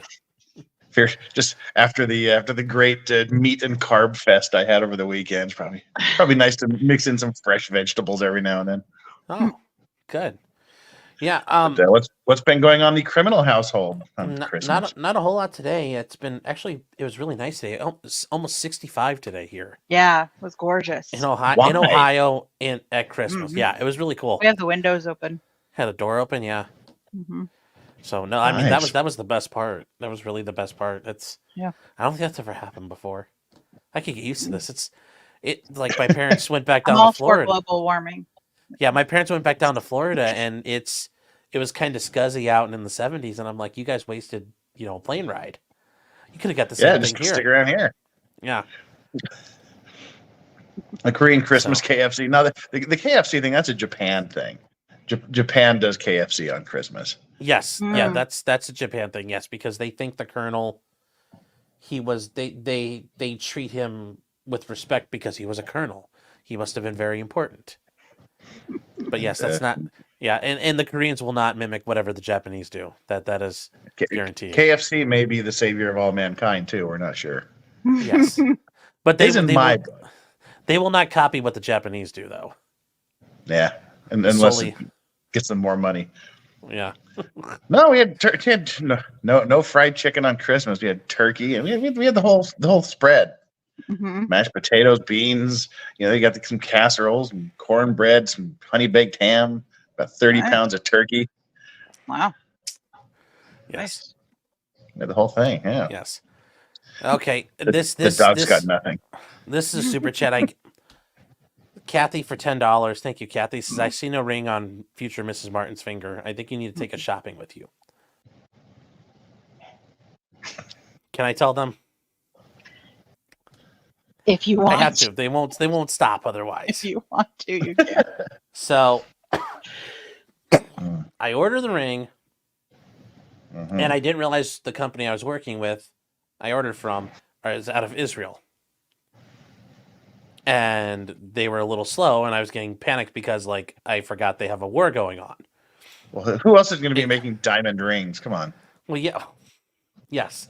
Moissanite. I didn't want a diamond. I wanted moissanite. Yeah, she likes the refracting pattern of it. So, Well, no, I like the price tag. well, I still spent quite a bit on it. Anyway. I'm sure you did. So it's out, and then they finally ship it out. I'm like, okay, great. I don't have to get mad at the Israelis anymore than usual. And then it gets stuck in. Now I'm facing problems with my old adversary, the United States government, because it's been sitting in customs for a week, and I can't get it out. So there was supposed to be one by now, guys. Are they making you do all of the? Are they making you do all of the origin? Make sure it's not a blood diamond thing. No, none of that. But I tried to have it sent to my PO box. I didn't, because there's a nasty habit of packages getting sent to the house. Somebody just opens them up and them without looking to see. Yes, and I was worried I'd be out and about when it gets dropped off, and okay, then the jig's up. So I was trying to do it that way, didn't work, and now yes, I'm waiting on it, and maybe it'll get here at some point. So yes, there is a ring. It's supposed to have already been on her. I was a little disappointed in the fact that he told me. I was like, why would you tell me? Because I felt so horrible because I'd spent the past week and a half worrying a hole through. I was like Scrooge McDuck, just walking circles at this point, making a little trough to walk through because I couldn't get it. The goddamn Israelis and then the goddamn American government. It's like Sean Connery when he's telling the. You've seen Red October, right, Jeff? Uh-oh. Oh. The story is so boring. He just froze. He froze. Yeah. Well. Oh! I think he's there. Hello, Jeff. Did the Koreans get you? My house is the worst. Oh. We've got 2 major Wi-Fi routers on office. I'm a better connection, but yes, I've seen that. Yes, where he's sitting there and he's like, once again, we face our old adversaries, the American Navy. And it's like, once again, my old adversary, the United States government. So, but yeah, now, so the Wi-Fi, it's just backed up like the Korean guys at the urinals, huh? So we were talking about that last night in Korea. Apparently they, when you go to the urinals in Korea, the guys don't actually, they go right to the middle. They don't actually space it out. Oh, they don't space it out. No, all right, this router should be a little bit better. Okay. So yes, Kathy, there is a ring. It's supposed to have been here already. Yes. I've done my part. I did my part. No, you haven't. You haven't gotten down on a knee. You haven't actually asked me. I've done everything I can do at this point. So in a holding pattern. Yeah. Now, the U.S. Customs people are the absolute worst. I had a friend get a watch sent to him from Ireland, and he had to get documentation proving where the movement was made, how much each part of this 200 and several piece movement cost. Had to submit all these certificates of origin, had to do all this shit because it was the first model of that watch that had ever been brought into the U.S. because it was not a big deal. That was terrible. That's awful. That'd be worse. Kimbo, no. I'm not telling you guys to go to the airport in Minneapolis to do it, but if you do it, I'm just saying, it'd be There'll be a like in a millennium of thanks for you if you were to do that. So, but I'm just saying you don't have to. Mm-hmm. So, and the post office box is a good thing. That's probably something you don't want porch pirated. yes, Mm-hmm. yes. Coasty for 100. Ooh. 100. I don't have a foghorn, so or whatever. Just like Jeff. For 100 Australian dollary dues. That's a lot of dollary dues. That could buy you a lot of Hungry Jack and a lot of koala chow. Thank you very, very much. I mean, I don't. Well, it's only like eucalyptus leaves, but that's probably a lot of eucalyptus leaves you could buy. So thank you. Cool. Thanks. Yes. Get a chlamydia shot or something with it. Yes. I'm doing Protect lunges you to from the train my koalas. knee, yeah. Oh, and Vodka Blood is saying, wait, the Koreans go right to the middle of the urinals? What the fuck is wrong with them? It's like, Yeah. that's what they do. Yeah. I learned that last night. It's a space thing. They want space on either side of them. Why be up against a wall when you can take the spacious urinal in the middle? Yes. Huh. They did a study once. I don't know why I know this. It's a thing. They did a study once that said like if you have like a bunch of stalls, the first one is usually the cleanest because people don't want to go to that first one. They either want to go middle or the furthest down. Yeah, because I don't want people going behind me. Exactly. Yeah, so like if I go all the way down to the end, things that got you. It's like why dogs guys sleep in should the not have to corner be because they told can't these get things. attacked. Yeah. Yeah. That's why the dogs like sleeping in a cage. It's protective. It's a cave like a wolf. Although I keep thinking, well, no, like dogs are wolves. There's unwritten rules. Dudes just know. Yeah. Although it's funny because we talk about wolves and Clyde is the cousin of a wolf. He's like, I'm your descendant, Mr. Wolf, and the wolf's like, oh my God, what have you become? And Bernie Garcon says, if I had utilized the Baldo network, a number of elite bulls would have rush shipped it in 4 days. Oh God. Well, FedEx was supposed to be 2 days, and that's the neat thing. Where I ordered it from, it was 2-day free shipping. And at first, when I ordered it, I was thinking, oh, it's somewhere here in America. But the only thing you can ship to a PO box is USPS stuff. I didn't think that. Competitors. I didn't. Well, they don't like each other. I didn't know that you couldn't do that. Because I never really had worried about shit. How many days has it been so far? I've never had to worry about ordering things to my own PO box. I've usually, if I needed it. On the 12th? Did you order on the 12th? No, I ordered on the 9th. The 9th. I ordered on the 9th. Yeah. So yes, thank you very much. Thanks, Israel, and then thank you, Secretary Mayorkas. Appreciate all the hard work you guys are doing. No, it was just it was 2-day shipping, and I'm like, all right, this isn't bad. And then I get the shipping number, and I click, and it says Ben Gurion, Ben Gurion, IL, and I'm like, that's not I know there's no David Ben Gurion Airport in America. I'm like, well, I guess it's in Israel. And then I click through the website, and they're like, oh yeah, we're in Israel, and I'm like, outside of Tel Aviv, and I'm like, okay, well, this should be good. And then it said, Cologne, and then it said it was in Cologne, and I'm like, okay. They actually made really good time till they got to America. So yeah, that's where everything breaks down. Yeah, I was really. I mean, at least it wasn't sent USPS. You'd never see it. Well, they come with punch holes in the box. So. Fairway Steven says the handicap stall every time. Yes, that is true. But then everything's your handicap. That's the problem. Yeah, but if you have to go, though, that's the best stall to use, generally. Although sometimes people just like peel over the floor in a handicap stall. But as long as it's clean, handicap stall is preferable if you got to go there. Stragnasher says a guy is most vulnerable while pissing. Yes. Why are you talking about like Jesus and Christianity and morally goods with Steve? I come on, we talk about dog assholes pissing in war. Well, what's wrong with me? What have I whatever done? whatever you want to talk about. It's all open here. Yeah. I draw out the best in people. Why didn't I go to a local jewelry store?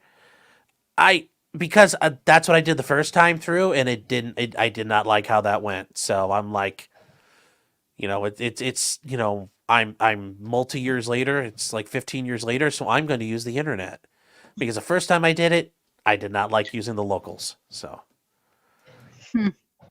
yeah. Access yay Palestinian Yeah, I blood mean, diamonds. like local jewelry, I guess it'd be great if you lived in like a huge city, like New York or someplace Yeah. like that, like Logan, Utah. Yes. Yes. And Peacenik for $10, thank you, Peacenik, is saying, as a minor Cleveland celebrity, I messed up by not consulting with Little John Rinaldi about my jewelry decision. Yeah, I should have had Little John on because he knows his jewelry. Yes, he does. Yes, he does. There's these two guys, they did comedy stuff here in Cleveland. There's Big Chuck and Little John. And John's a short guy. He's a midget. And Big Chuck was this tall dude.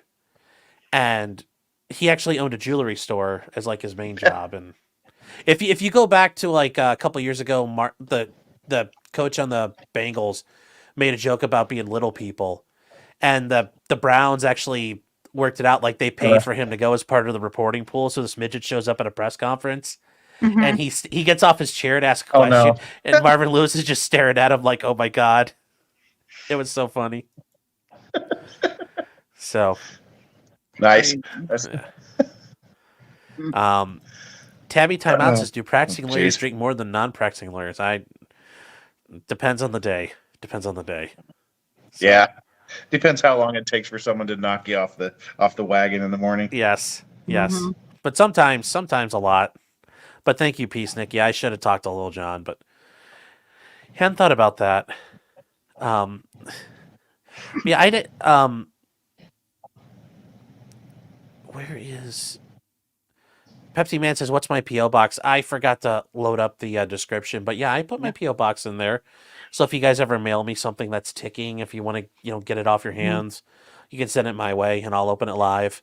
Do you have my website in your I think I do. list of things? And if I don't, Okay. I'll fix that.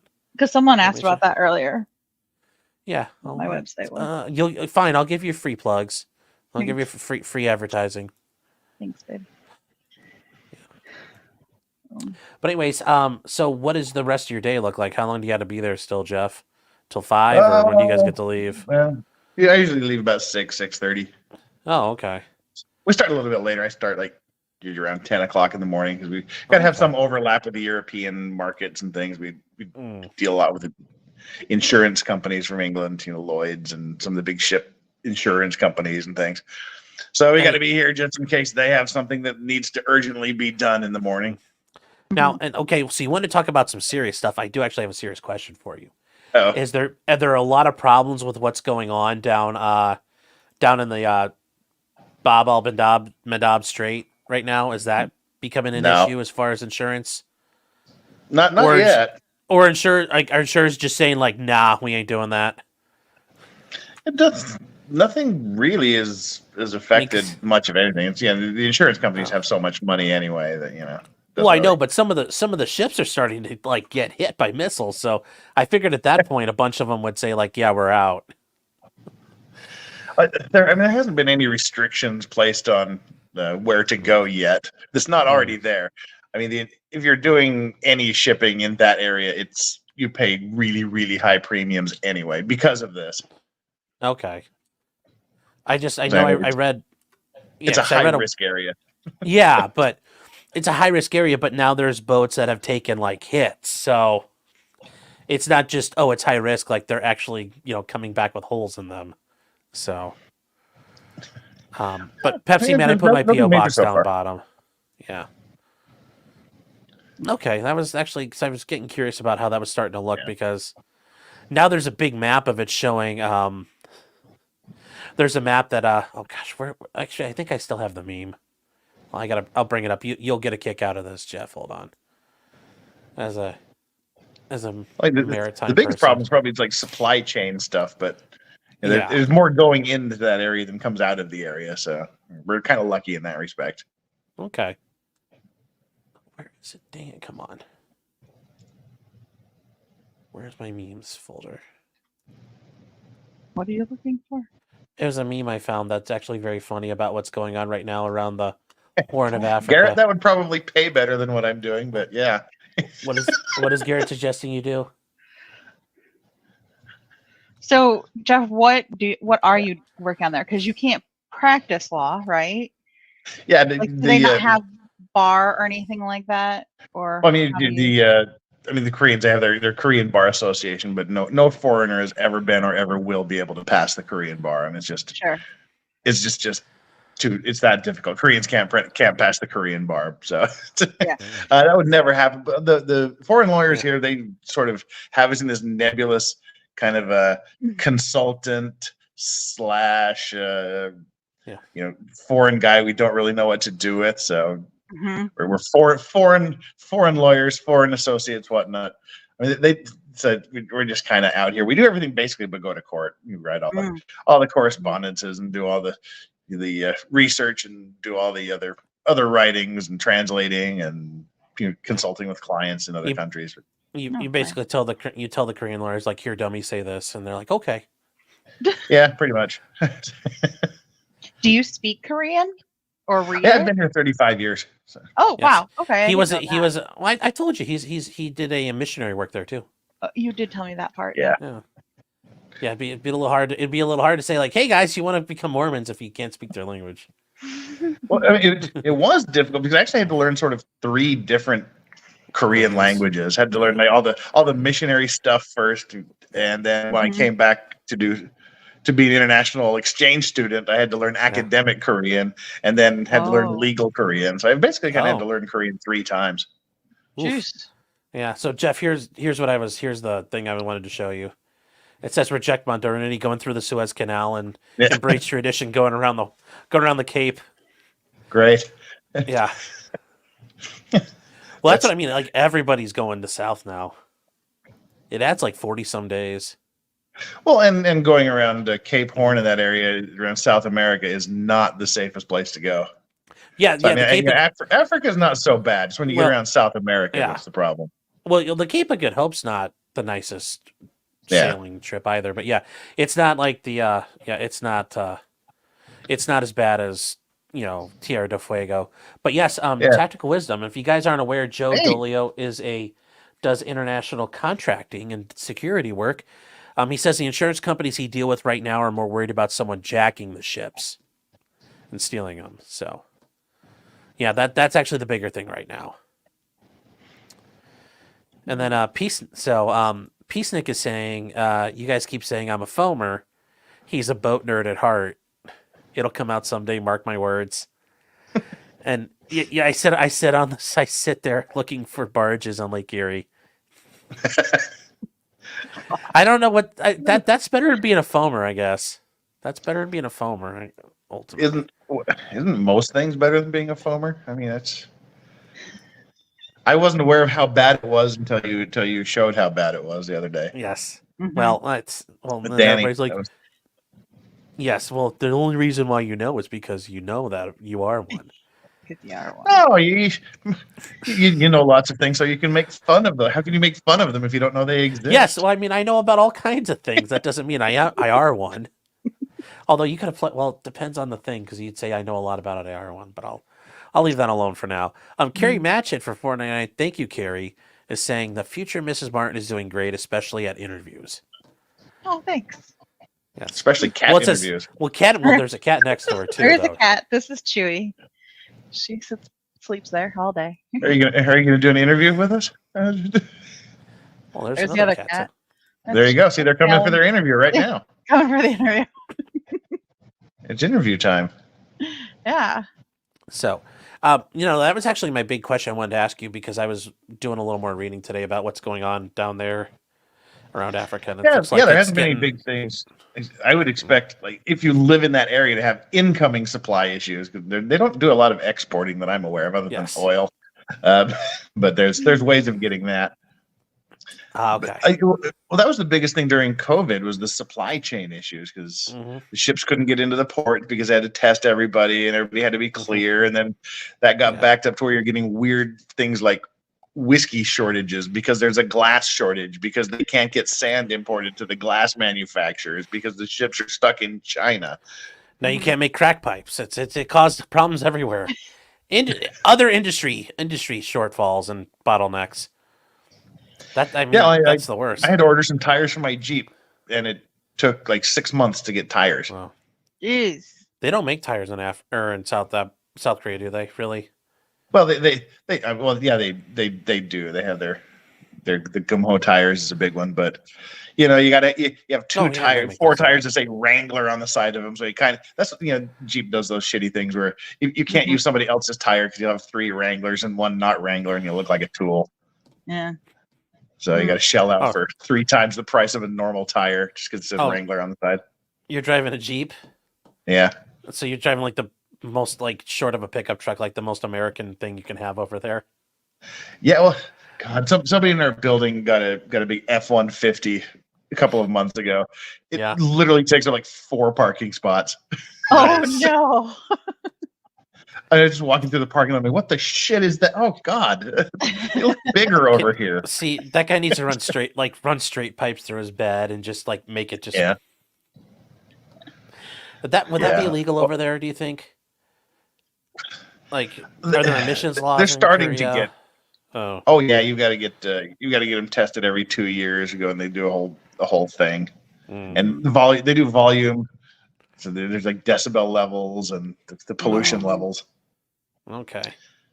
So yeah, it's no fun. Well, that's what everybody does. That has the motorcycles and things. They keep the stock pipes. They ride around for 2 years. Time for the inspection. Switch them. Put the stock pipe back in. Roll into get inspected, and then swap back out to the loud, noisy pipes. Okay. What's the weather out there right now?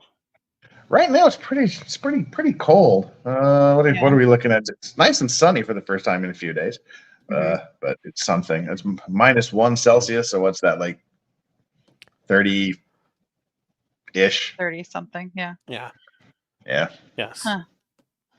Oh, and Dell's asking, have you ever dealt with Somali pirates? No, that was we actually had a case in Somalia about 10-15 years ago. You had to get a Somali attorney. That's what the boss is like. Do you want to go to? We have this thing. We need to send you to Somalia. I'm like, well, that's why we have underlings. You can go to Somalia. We sent one of the Koreans that had studied law in New York. We sent him. Mm-hmm. He made it back, unfortunately. Oh. Well, so was he sitting? How does that work in Somalia? It's like. I know they have government there, guys, but I'm making the joke. You go into Mad Max, you're like, I object to this, Your Honor, and the judge's like, there's no law here. What do you? How does that work with the pirates? Did the pirates have their own lawyer come in? Actually, we were allowed to steal this boat. Well, this was someone had seized a boat illegally, not through the use of pirates in Somalia. I had to go get that out. It's a couple of fishing boats. I'm like, good thing it's not me. He made it back. No pirates involved. But so it wasn't like a container ship. No, it was a couple of small fishing boats that were under repairs. They didn't pay the repairs, so they seized them, put a lien on them, and had to go. Yeah, nothing exciting like that. That's still kind of fun. You get to taste the. Had to do another trip to Bangladesh, where we did have to have some armed guards in Bangladesh for a while, but it just sort of felt cool. Did you watch them run a boat aground in the shipyards? Yeah, those are pretty cool videos to watch. Where we're coming into the wrecking yards, just drive it up onto the beach like some horror movie. Yeah. Oh, so if you guys don't know, where boats go to die is in Bangladesh, and they take Bangladesh and India. Yeah, and they have shipbreaking yards, and basically they have people dismantle the boats, and they're eating all the cancer and everything that's in those boats. But hold on here. It's I get it looks so like those Speed videos too. Oh my God! Did you see this shipwreck? Look what I'm like. That's not really a shipwreck. That was intentional. Yeah. Notice how all the guys are standing around watching it happen, going, "Yeah." Yeah. Let's see if I'm trying to find because I don't want to use the shorts. The shorts suck. Yeah, here we go. I'm going to do a quick plug though first, Sean. So people are asking in the chat. My website is www.simplystrungtogether.com. If you use the code potentiallycriminal, you will get 10% off. Okay. Oh. Yes. Egalitarian, what necklace were you looking at? I'll pull it out. All right, go ahead. Okay, hold on. Is it all in caps, the promo code, or no? Doesn't matter. Okay. I tested it. Okay, well. It is you all test- just one word, though. Potentially.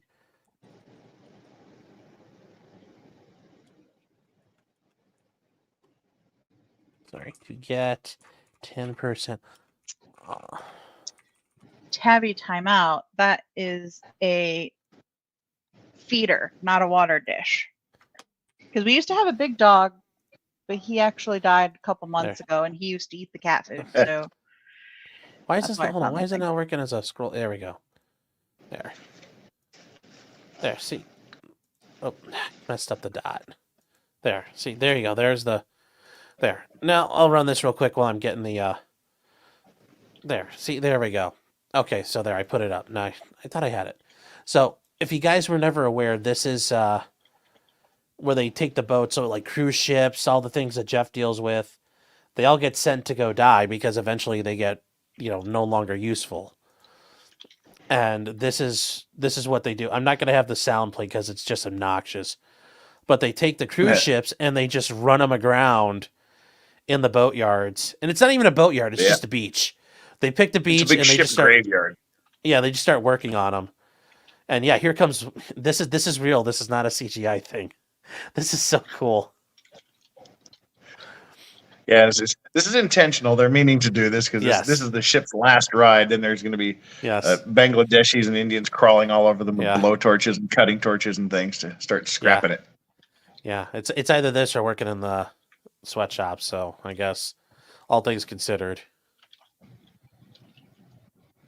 Yeah, sometimes they don't get very far. Sometimes they get farther. But yeah, look, it's just destroyed boats everywhere, and they just break it all apart, and that's how you guys get pots and pans at Bed Bath and Beyond. That's absolutely a true story. They buy these things for $300,000, $400,000, $600,000, and then they cut them up and they scrap them and recycle the metal. Yeah. So if you guys ever wondered what all the junk we buy, and including junk at Christmas time, where does all of it come from? This is it. So, that's how they do the U.S. military ships as well. They take out all the important stuff, then they run it aground, or they use them for target practice in the ocean. Yeah, and they make reefs out of them. So, yeah, you got to wonder how many people got pushed off those railings right there on a cruise. So, here's a good one. I wonder if this guy's gonna get far. Oh, he's coming in fast. Yeah. Yeah. So.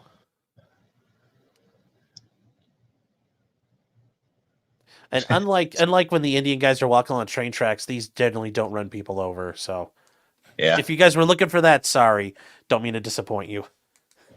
While those videos are absolutely hilarious to watch at times. My favorite ones these days are the pier runners.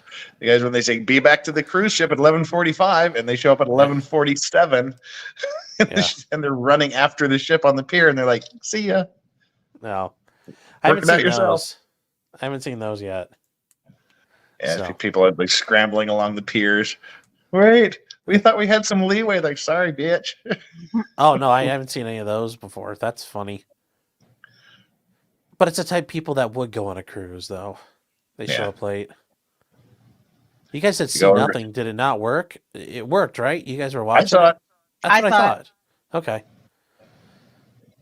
Rancher says, "I want to be paid. I'm going to be paid to beach ships."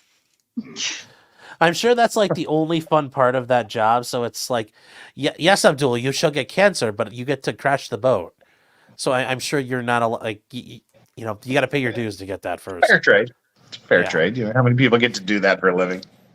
Run ships that's aground. A shame. Says hello. How you doing? And Access, how they wreck old military ships, they break them apart or they'll use them for target practice. Like, we need to know what a missile does, so they close up all the ships and just try to sink them. And then they make reefs out of them. So that's what I used to do with like the aircraft carrier models and things as a kid. Because we had this slow running creek behind the house. We'd just build the aircraft carriers, and we had a friend whose father was in the Fish and Game Service, so we get M80 firecrackers that were like waterproof, and we'd be like throwing them at the aircraft carrier, trying to get them to sink.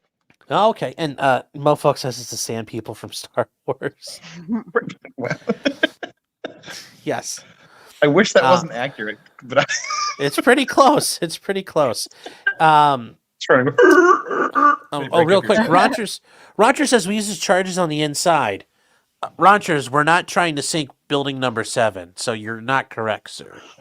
Just saying. I'm just saying you need to get your destruction facts straight.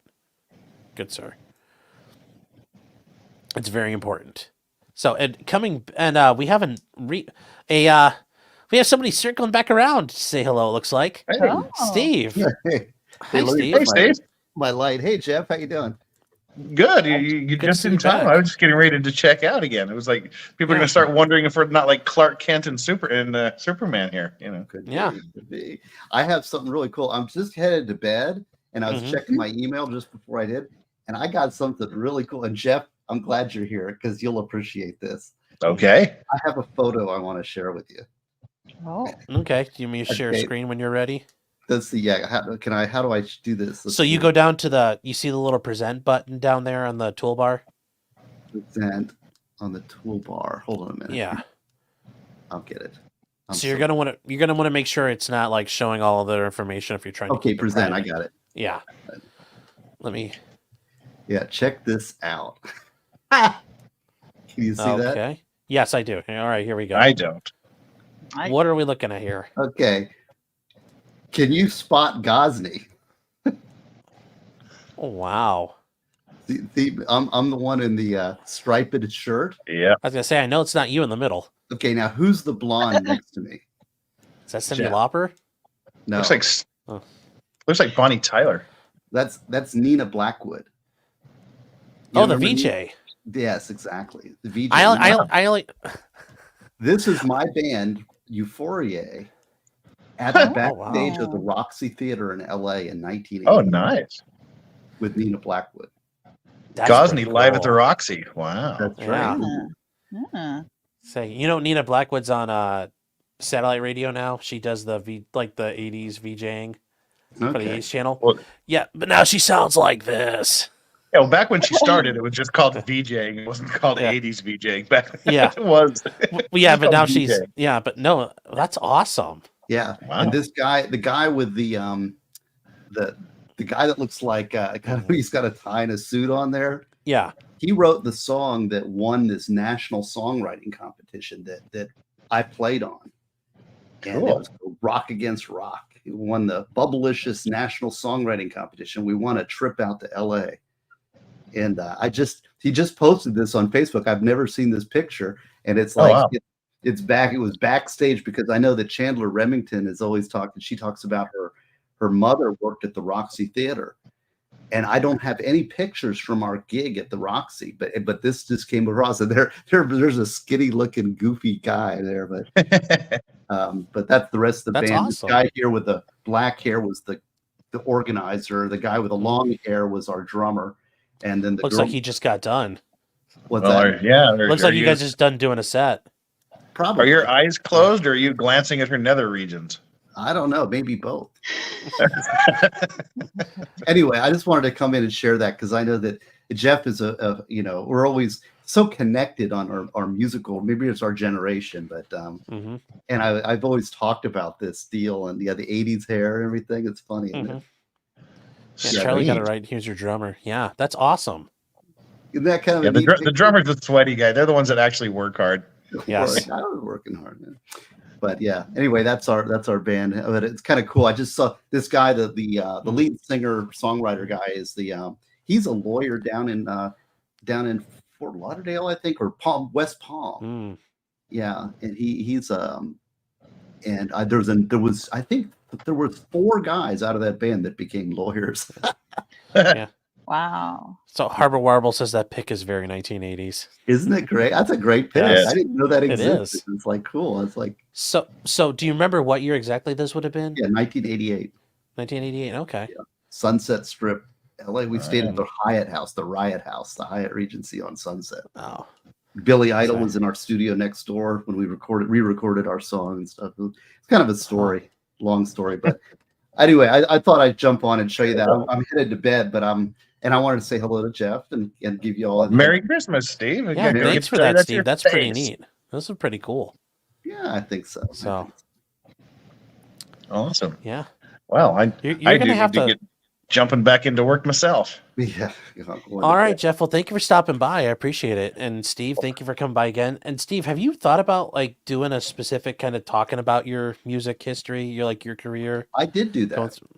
Well, but I mean, like, have you tried to get like your band guys together again at all? Oh Or? no, I gotta say that band didn't exactly depart on the best of terms. Oh, Oh okay. no. Also, I must say that looking Get back, the band back together. Yeah. The band. the band. Yeah. The band. Bye, guys. We'll see you. See you, Steve. Bye. See you, Jeff. All right, Jeff. No, yeah, no, that's why I was curious about if you guys like, but if it didn't end well, I get, yeah. Hey, you want to Well, talk? I mean, So, we were young, and it was a goofy. It was a strange situation actually. And the drummer, I played with the drummer some. In fact, my CD that I have, my music CD, this one here, yes, the 4 of those songs I did with that drummer. Ah, No. Yeah, it's called the Gosney Morrison Project, and we did some stuff. But music is tough. It's dealing with musicians and stuff. And I gotta say, I'm an ear player, and there's so many players that are so much better than me. I mean, I'm a good bass player, but I'm a better lawyer. better lawyer than a bass player. And I prefer writing, because writing you can do nobody else to deal with, right? No, it's hard enough getting Nick Rekieta to write a forward for a book, much less getting juggling rabbits, right? Yes. Yes. All right. Well, anyway, just wanted to hop back. That's on awesome, and share Steve. that with Thank you. you I for saw sharing Jeff it. on there, and I was just going to bed. I'm like, oh, Sean's still on. I got to show him this. Oh yeah, no, that was pretty cool. Yeah. That's pretty neat. That's some pretty neat history there. Yeah. So. All right. Well, you guys have a Merry Christmas. Good night. All right. Thanks, Steve. Good night. And I got to go pay the water bill, so I'm going to leave it to you for a minute. Uh-oh. I'll be right back. Devices. Okay. Hang on. I'm not caught up with chat. Although egalitarian, I don't know why it wouldn't let me post this, but if it's the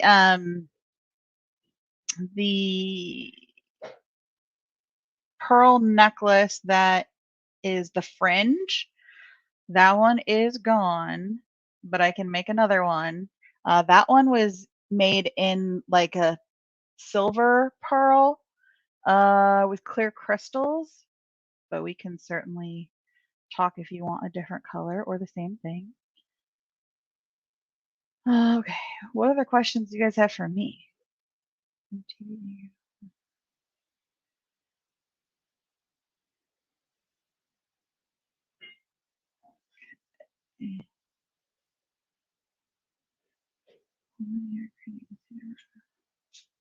What federal agency do you represent? One of the alphabet ones. Just kidding. Doggos were told they were very, very good today.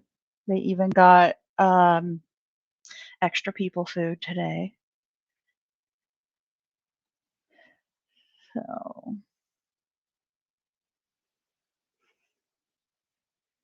how long has your investigation into Sean been going? Almost 4 years now, I think. 4 years into January. Oh, okay. So he's gonna kill me for telling you this, but like the whole shower thing is freaking hilarious because Sean literally takes like 45-minute showers.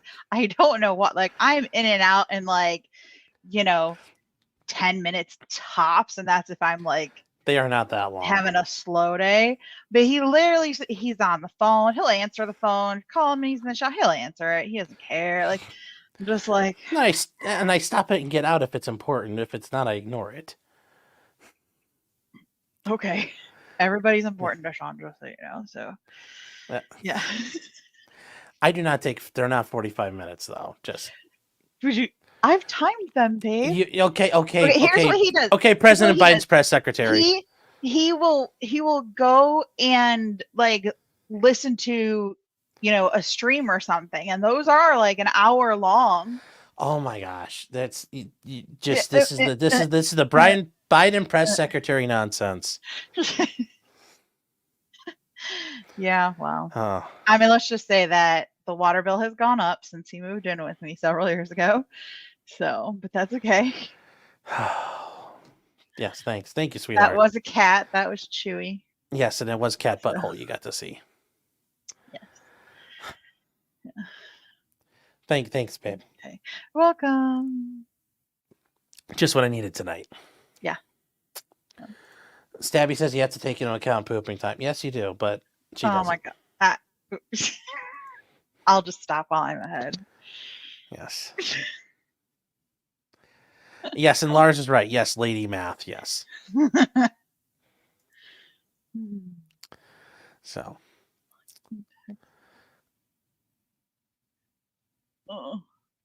Yes, So, men love stars their are fine. shower Don't time. text your internet boyfriend. Well, which one, NBC? Yes, I was watching Kino Casino in the shower. That would be a hilarious amount to do. That way. Yes, and that was a great when you were driving home on Thursday night. You listening to you developing your understanding of Worski and PPP. That was that was great. That's been great since you've really taken in the past couple of months having to break down the lore for you, and you're like behind the scenes now. Yes, Kiwi Farms and everything. Yes, and and even with your account now, helping you set up where to follow and look around. Pepsi Man says 18 naked lawyers in the showers at my ranch.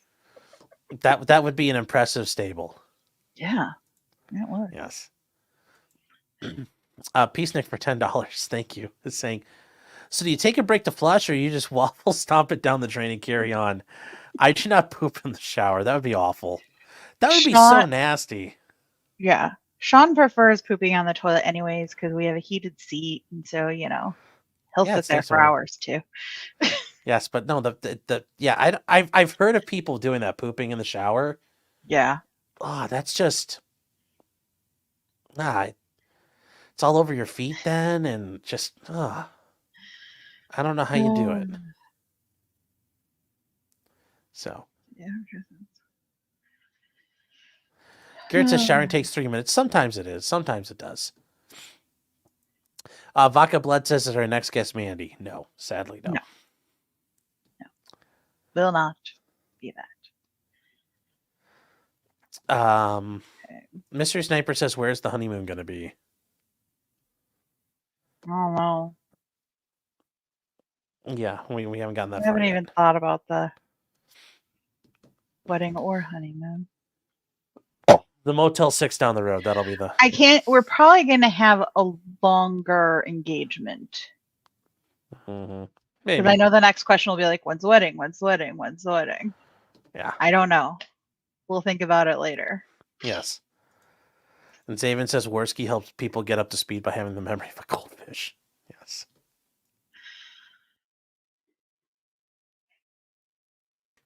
Very true. Very true. Harbor Warble says waffle stomp. Yeah. It's through the drain. Yeah.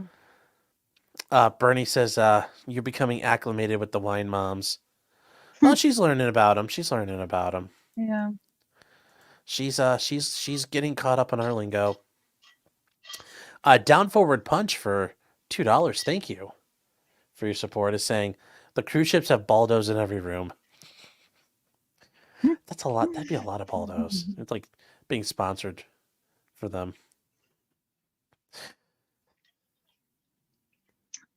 hedonism too for honeymoon? Probably not. Yeah, no. I And besides, Jamaica I is not a very. personally do not want to expose everybody to nakedness of myself or Sean. We'll just keep that behind closed doors. Speak for yourself. Well, you are an exhibitionist, but Yeah, no, I wouldn't want to go there, but I wouldn't want to go to Jamaica. It sounds like it's not exactly the best place anymore. It's like it's kind of rough and it's kind of crappy there. It's like if I were to go to if I wanted to go to an island, I think it'd be fun to go somewhere and not just be stuck on whatever resort you're at. I think it'd be neat to go to these places. So, yeah. Viking says, I hear Columbus is lovely and romantic. Oof. Well, that's disgusting. I would not go to Columbus. Yeah, we're not going to Hito, guys. Sorry. Yeah. It's not our jam. Am I inviting locals chat to the wedding? Yeah, we'll stream it for locals. don't make those promises. And the priest will have to stop in the middle. It's like, hold on, I need to read the super chat. I need to read the super chat from Dildo Rider 7422. He says for $5. Yeah. So I will say, so I know there's this whole thing about the hedonism and whatnot, but the question I have is that if it's such a bad place or we have so much judgment over it, why is it still in business? Like, clearly people go there. Like, it's a thing. So why is everyone so like angsty about it? Well, hold on, right? Are you saying why are people if it's so bad, why is it still in business? Yeah, like everyone's all angsty about it. Like, oh, for shame, you go there. It's like Kmart of the 80s, right? Like, oh, I saw you at Kmart. Well, what were you doing there? But like, yeah, but everyone's going to people go there. I personally wouldn't. It's not my jam. But that's like saying like, how does a crack house stay in business? Because people want crack. That doesn't mean it's like, oh, there might be some validity to what they're doing. But crack houses don't stay very long. Well, the people selling the crack stay in business until they die. Well, sometimes they don't. Well, Egalitarian bitch for $9.99. Thank you. Is saying Merry Christmas, you two, and potential congratulations. Thank you for spending your Christmas with us. Well, thank you for being here. And then Just Me said Peacenik wants us to go to Geneva on the lake for the honeymoon fun. Thank you for the $10. Nice. Yeah, that's great. That's like a 30-minute car ride. So rustic. So Just Me said today their wife and ex-wife started planning the Cancun vacation next year, and it's scary that they get along so well. So there's this show on TLC that we watch. You watch it more than I do. I watch the parts of it. Yeah, Me, My Ex, and I think. I'm still waiting for them. I'm waiting for the murder suicides in that show. That one's crazy. It's a little crazy. It's a lot crazy. Like I said, the fact there aren't murder suicides on that show is very impressive. Jamaica equals Baltimore on an island. Yes. Kia Patrick says I'm a pot-bellied stallion. I think that's pretty fair. Has Mrs. 2.0 learned about Boogie? I don't think so. Oh, I said that a couple of times. I'll tell you a little bit about Boogie. Boogie 2988. Bernie says in East Palestine, Ohio would be anything but the train wreck. Yes. Yeah. So, and that's a shame. Says you got to go to Montego Bay and Kingston or shit. Got to go to Negril in Jamaica.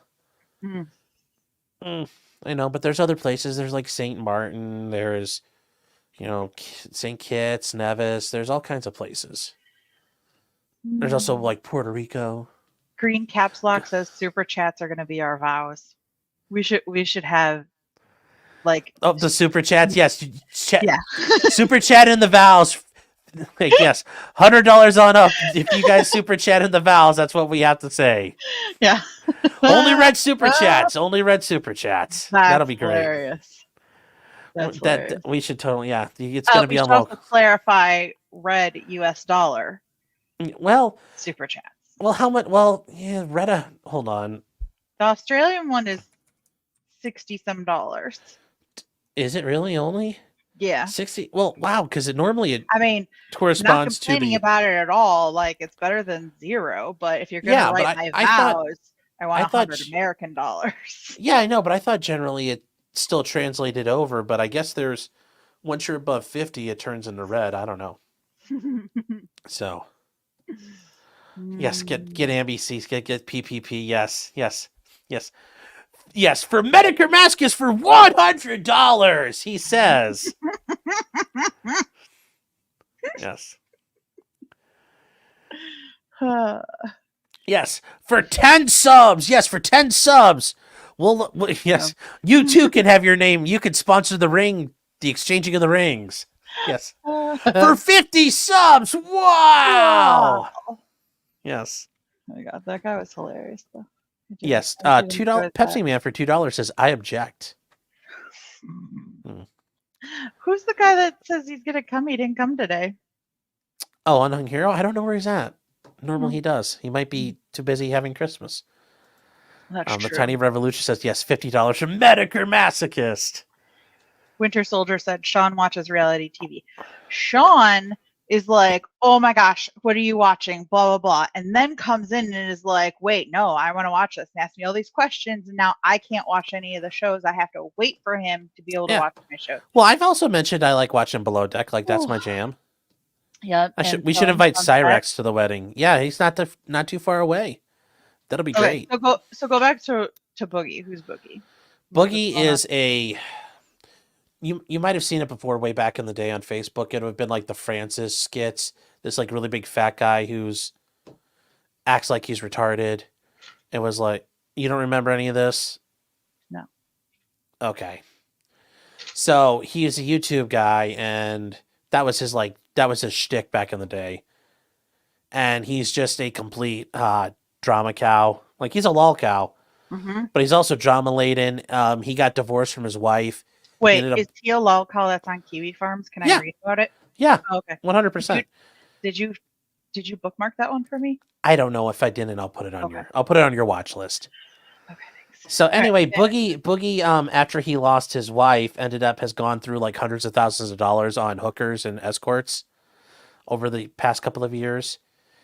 He pays for like sugar babies, like using his YouTube money, and he's burned through all of it.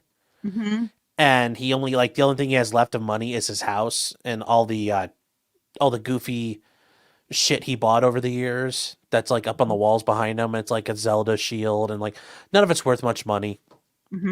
He had a guy in real life come to his door. His name's Frank Hassel, and Boogie pulled out a gun and fired a warning shot off into the ground.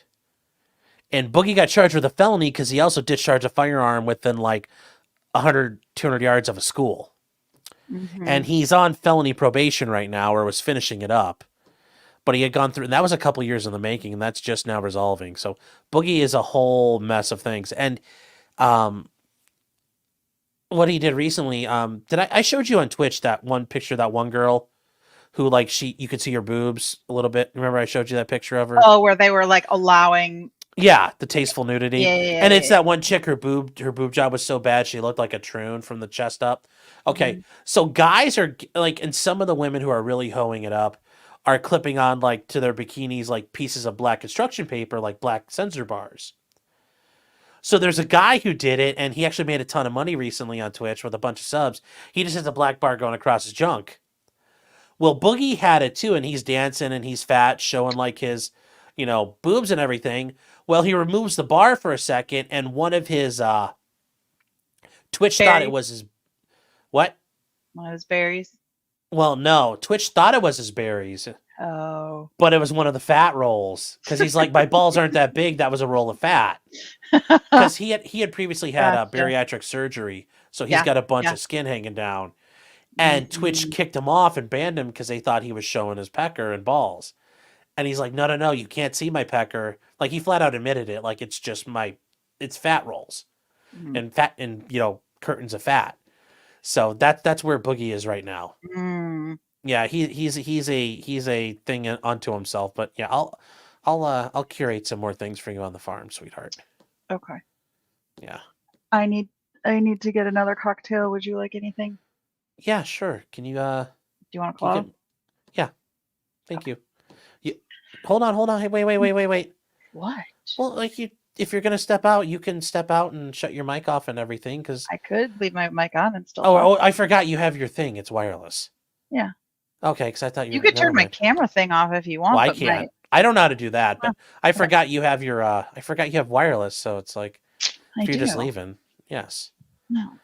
Say, Laura says crack is fully valid. Yes, crack is king, kids. Crack is king. Oh, jeez. Garrett Pace says crack houses run on a father's love for his son. They do. And Viking Buddha says a Fed feigning ignorance about the crack game. That's very rich. Yes. Alpha Fox says Cedar Point. I can't do Cedar Point. I do not like roller coasters. So We're too fat for Cedar Point. well, even if when I wasn't fat, I didn't like roller coasters. Roller coasters give me anxiety.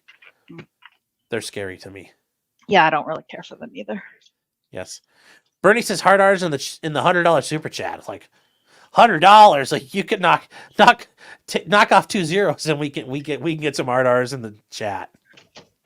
Just kidding. For $100, yes. Mofo says or take shots for $100. Yeah, sure. If you guys start throwing in hundos, I'll start taking shots. I'm not a shot person. No, you're not, but I'll take care of it for us. Okay. Pike says go to Rehoboth Beach, Delaware, and hang out with the Bidens at the Rainbow Coalition. I actually, for a long time, well, actually for many, many years as a child growing up and then as an adult, went to Bethany Beach, Delaware, just down the road from there for vacation on the Delaware coast. It's actually really, really nice. It's very quiet down that way too. So not a lot of tourists because all the tourists go down to Ocean City, Maryland. So it's actually not bad. Oh yeah, okay. I got my real White Claw too. So yeah, I got my got a White Claw for Clyde. This is his. This was his Christmas present. Yes. It's a paw Hey, Clyde. claw. Yeah, Clyde. You want your claw, buddy? Here you go. And then, but yeah, actually, Rehoboth Beach is not. It's a very swanky area. Garrett says the cake could be an Edward Tower. That's a good idea. Oh, jeez. No. It's a grift wedding. Yep, it's a grift wedding. Yeah. Yes, Winter Soldier's right. Yes, in the middle of the wedding. Yes. Baldo King 69 takes the leaderboard. He's if you want to dethrone him. Peacenik says for $10, destination wedding at the Age of Steam Roundhouse in Sugar Creek. I don't know. I don't know about that one. Okay, I have to write this one down. Age of Steam Roundhouse. What the hell is that? Oh, it's trains. Yeah, thank you. Yes. That's great. Yes. Thank you, Peacenik. Thank you for the $10. Do you know about Momo, Mariah Mallard, Dick Seamus? Do you know that one? The what? The what? On farms. Are you on the farms right now looking stuff up? No, someone said since I'm a girl in the farms, I should check out Momo, Mariah Mallard, and Thick Seamus. Yeah. Oh, yes. I know about those ones. Yes, I'll help you. Okay, Yes, there's a couple more I'll get you hooked up to. Hunch for $10. Thank you, Hunch. Says, don't challenge the wonderful collection of tism you have gathered. We will find a way to take over that ceremony, even if we have to pay for it. Yes. So, Winter Soldier says Boogie's more marbled than Kobe beef. Have I started the Mrs. on Chris Chan yet? No. Not Okay, yet. no. That is a descent into madness that I don't think she's ready for yet. She needs more preparation. Oh, I made She that needs show. more time. Oh, you did? Oh. It's good though. So, oh, Pepsi Man says he shot in the sky. I thought he put one in the ground. I don't remember. I just remember he was a dumb fucking shot it. So, either way, Boogie was a fucking idiot. So, When just Sean me says in the ear is even worse. Yes, it is even worse because it's got to go down at some point. Dell wants to know, when you get drunk, do you rant about the incel prudes ruining your life? No. Normally it's about ethnic minorities. Normally when I get drunk. So I missed it. Did you have Clyde on camera or no? no, because Clyde didn't. He wanted to hang out with you. Me. I know. Of course, he wants to hang out with you. Shri is a new member. Thank you, Shri, for the support. Mofolk says, "Where's Clyde tonight?" I guess you need to pick him back up, but yeah, no. It's normally about the government, and depending on the night, it's like a rotating group of ethnic groups.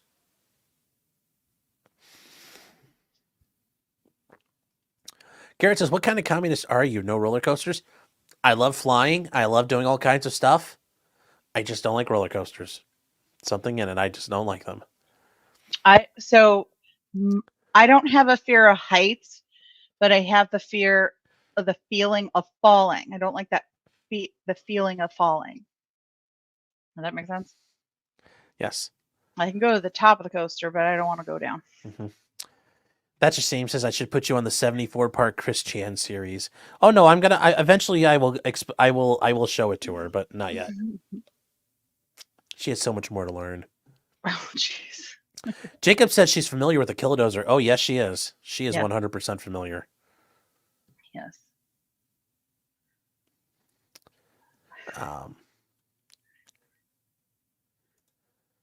Oh, I need to set a special Venmo up for the super chats for the wedding. Yes.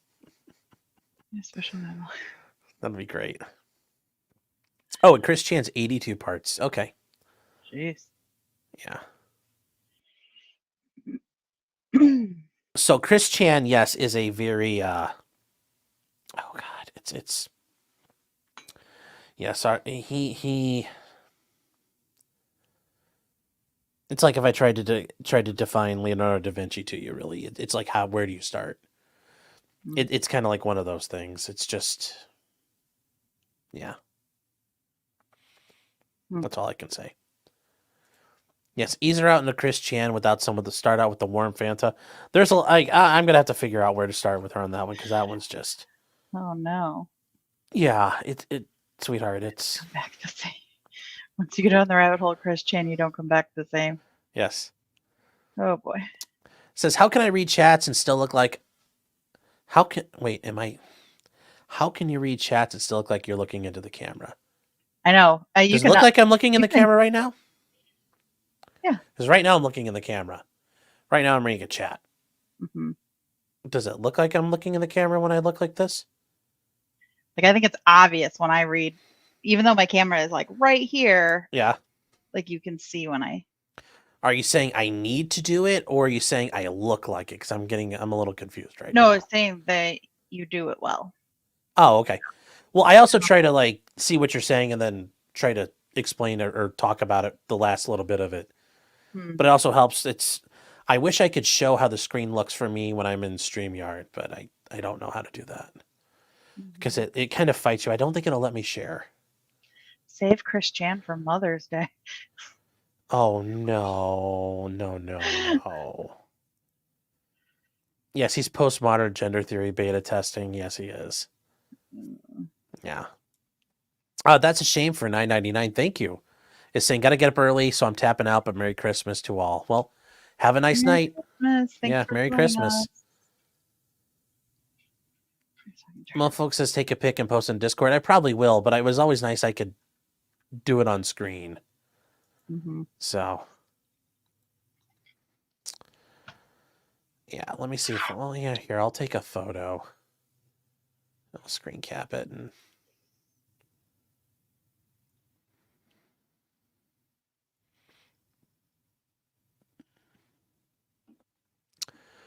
Okay, so how do I open this up? All the feds going. Yeah.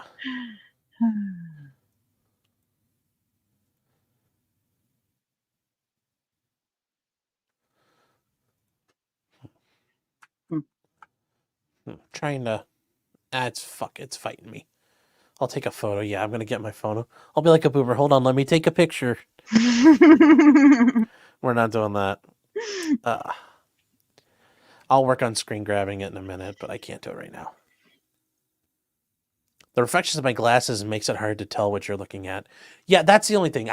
There are times where I wish I didn't wear glasses and I went back to contacts so you guys could see my eyes, like Lizia. You could look me right in the eye. But I don't know. I have worn those forever, so. Mhm.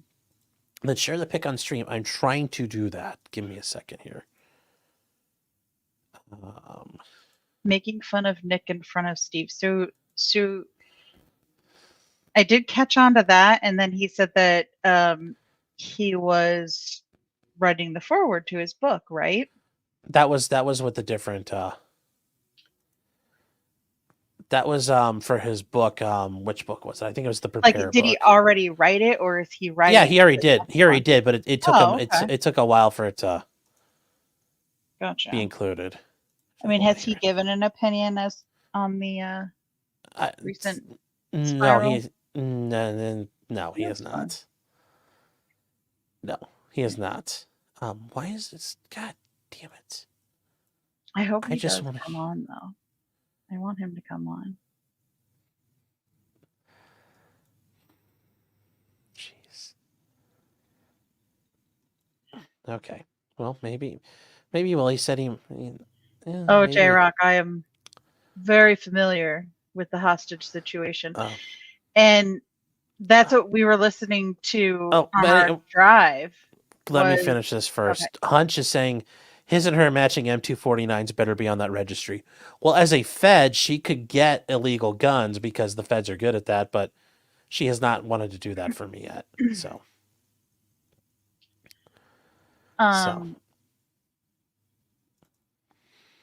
Oh, so holding Sean hostage. Wasn't that That's what bad. we were listening to on the way back from Yes. where we were the other day was Mhm. the Kino Casino review over it because they finally got to it. Yes. They put it in a folder for later. That Yeah. was, Well, was you guys are saying it was terrifying. It was not. Trust me, like if that's your idea of terrifying, that's mhm. yeah, that is far from it for me. I've been in scary situations before in life. That was kind of like Out of Rain. Like that wasn't that bad. And also, so you guys understand, this is what it looks like for me. That's a great shot for me. Thanks. Well, it looks like a great shot for me too, because I look like I'm having a stroke. But this is what it looks like when you're in StreamYard. Mhm. So this is what it looks like when you're controlling it. So I can read, and this is my full screen. So looking where the camera's positioned to the super chat is not very far from me. It's only a small little distance. It's also my autobiography title when it comes out. So that's what it is. So that's why it looks like. That's why if you're wondering why it can look like I'm doing it at times, that's part of the reason. Now there's times where if I look down, I could put it'll pop it up on the bottom as well. Sometimes I read those down there if they're easier to read. So give you guys a little bit of like insider knowledge. It's like behind the curtain now. So Mandy would know how to grab the pics. Yes. Mandy would. Mandy will make it look like they came out of a flip phone. Yeah. Yes, Harbor Warble says, do you have any of those guns that you guys sent down to Mexico? Yeah, she doesn't have access to those apparently. So she's a Fed, but she's not like the most hooked up Fed. So yeah. Okay. Boomer and light mode, one monitor. I don't see how you can change this to dark mode. My computer is set to dark mode. There is. Oh, that's the one, thing. There is no light mode for StreamYard. Dark mode, you mean? Yeah, sorry. Yes, there's no dark mode. I didn't see it. And everything else on my computer is in dark mode, but this does not. And every time you do something on StreamYard, there's always a feedback thing automatically. Mm-hmm. And every time I say, please, for the love of God, put on dark mode. I wish they did. It would be so much more pleasant to read. It'd be better on the eyes. they don't do it for some reason, and it's very frustrating. Yes. But the one monitor, his one monitor, what is that, like a 36? I don't know. 36-inch, 40-inch? It's a big old TV. Not a Yeah. monitor. I have 3 monitors. Yeah, it's a He 34. just has one TV. But I can break down. So he like breaks it up. Yeah, I can break down all the windows. Yeah, StreamYard's on a browser. Yes, Kimbo's right. There is no stream. Yeah, see? The internet's backing me up. There is no StreamYard dark mode. They're working on it, but they need to get it done soon. Because I wish it was. So, D for $10 saying, wait, so she's a Fed. Was it love at first investigation for losing everything in a boating accident? Or am I just trying to get a woman on the inside? Well, it's never been confirmed, but like I said, I think she's my handler. She's meant to keep me from causing problems for the government, so.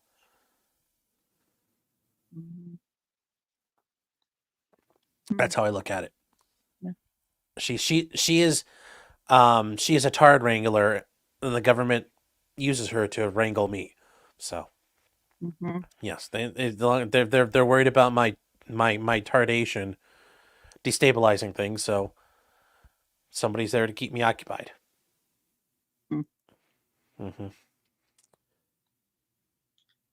So, Porcelain Thunder says there's no dark mode because they're racist. Yep, only the white mode, the whitest of modes. That's all that's here. Daspoot brings up a good question. Will the ATF shoot the dogs that are owned by a Fed? I mean, when it comes time, are you going to tell, like, is Clyde going to be, like, does Clyde get body armor, or are you going to, like, hold him so nothing happens, or what's your plan? We're probably just gonna... You haven't thought about that far ahead, huh? Right. Oh, no. Or at least I'm not allowed to talk about it. Okay, It'll probably happen, like, when you're not here. Like, they'll probably get you somewhere else, like, at your office. Oh, that's your plan. Something. Yeah. Well, remember, you better get it done the right once.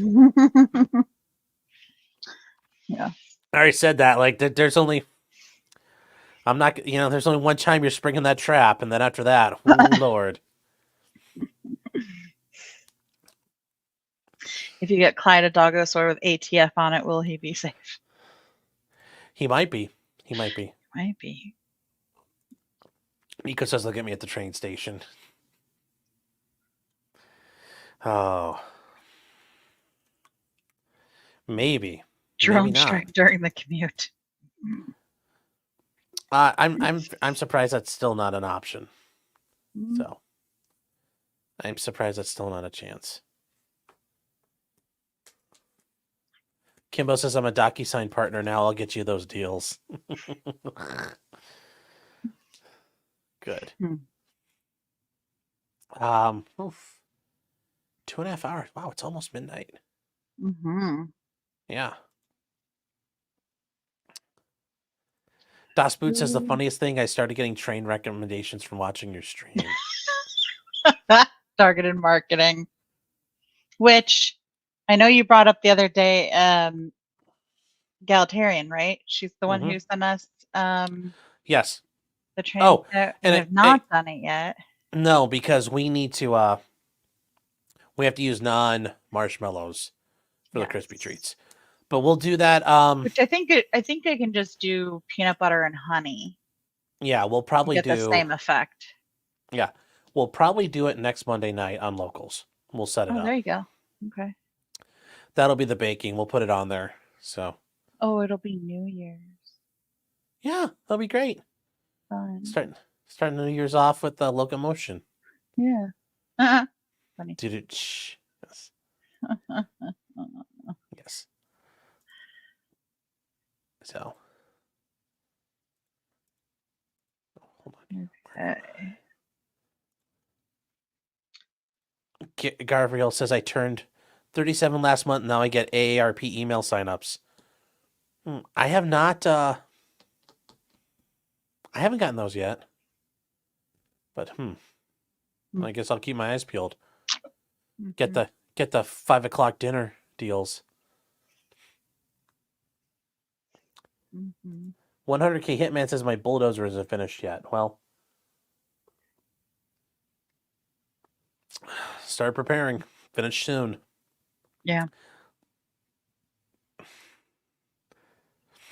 Vodka says, why not marshmallows? Because food allergies. Yeah. Yeah, I'm allergic to them. And usually if you're allergic to marshmallows, it's really the gelatin. And I'm not allergic to all gelatin. I'm allergic to seafood and all fish, fresh saltwater. And so some marshmallows are fine, some aren't. Some say they're fine and they aren't. So I just don't bother trying and just don't do marshmallows and that. But yeah. Mofuck says so beef-based gelatin is okay. It should be. A beef-based marshmallow sounds awful, though. Well, that's what they are. They're usually made with like either pig or beef, but I thought they're mainly made out of fish gelatin. They've been changing them so that they're I don't remember safe, why, but so they don't kill people. Yeah. But for some reason that, I don't know. Kimbo says he's applying for an NVIDIA partnership. Cool. Hope you get it. Partner. It's a partnership.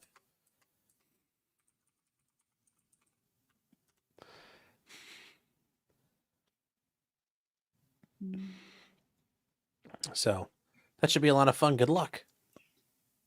Good luck on your new partners.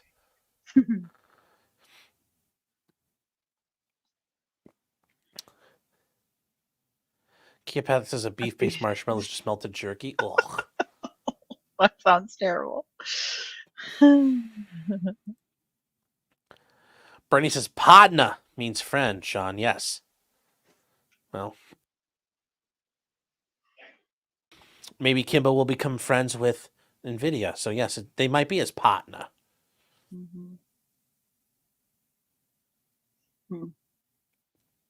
Oh, just deep fry Rice Krispies and beer batter. That doesn't sound... It's like deep frying a Twinkie. Yeah, I know, but that's still... Those aren't very good. I don't like those. I've had those before. Not good to me. Not good to me. So... Kimbo says the Eric July drama inspired me to buy all of his comics. Yeah, and that's the thing. I think he's gotten more support just because of the fact he's been going through it, that a lot of people are solely supporting him just to support him and shove a finger in the eye of Dick and Vito on this, because, I mean, that's a very valid way to go after it, and support the guy who's getting screwed with.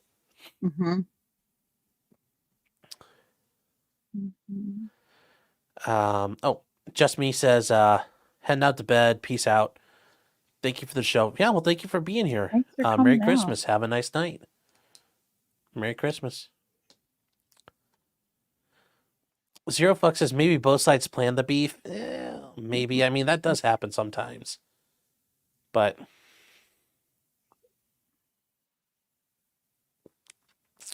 I don't see how it helps. Like, if there was money going around, it'd be money opportunities for Dick and Vito, and I don't see them making as much, if not really any uptick for them, so ultimately. So, I'm not sure. J-Bat says, I can't wait for Vito to finally put out his comic. Yeah, I'm sure that's going to be a barn burner. Well, who was it? Yeah, Nico's right. This ain't kayfabe. Yeah, kayfabe. Yeah, this isn't. Yeah, I don't see Eric doing that. I don't see him planning out the story. And Scott Hall is not writing this one, guys. This is just people on the internet being assholes to other people. Ultimately, there is no Reza Ramon. Yes. Cynthia for $5. Thank you, Cynthia. Is saying for Bernie and Carrie, care of Sean. Mary, Mary. So. Mhm. Shree says, are Dick and Dax the same person? Yes. Oh. Dax is his real name. Dick is his Dick is his media persona. So yes. Yep, he is. Same guy. Hmm. Bernie says Vito has 7 more years of storyboarding. Vito likes 7-year-olds, so that's perfect for him. He's hand drawing them all. Hey, he said it, not me. Mm. He said it, not me.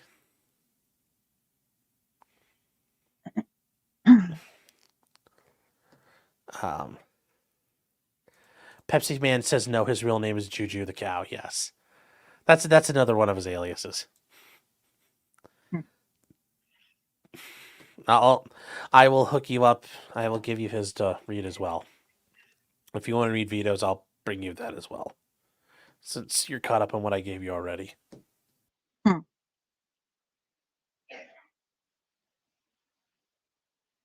Jeez, I don't know what's got in me. I'm coughing since we started. Yeah.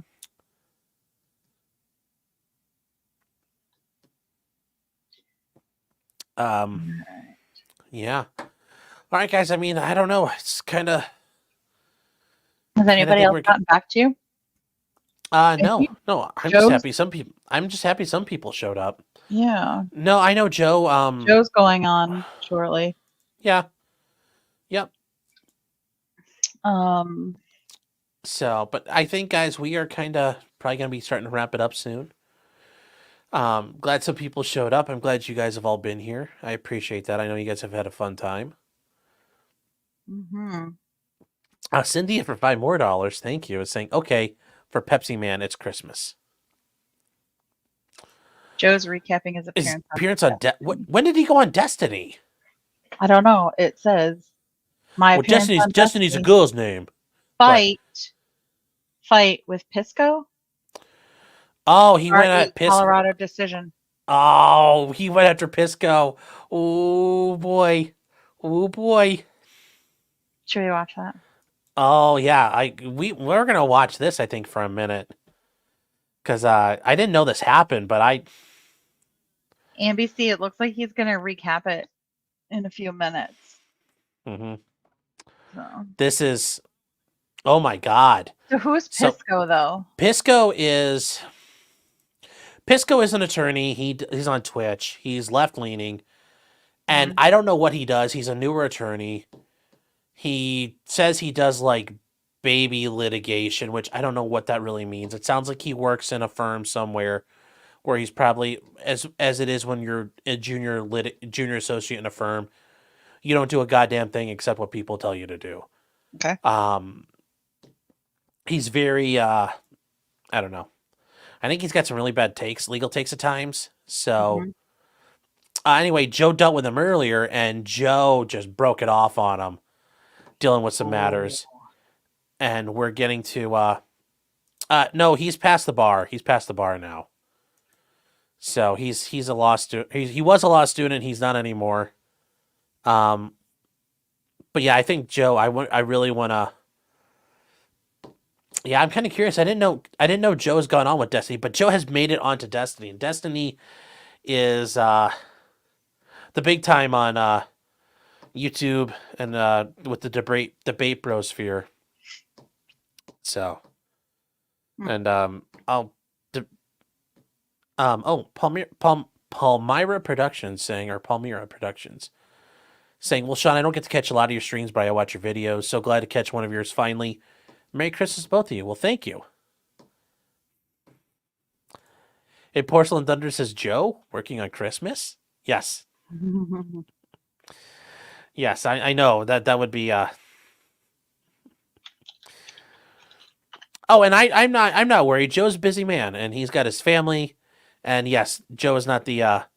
Joe seems like sometimes the best planner. Oh, I have nothing but love for Joe. Joe Neerman is a good guy. Yeah. I like Joe. I'm just sad because now I can't meet him. Yes.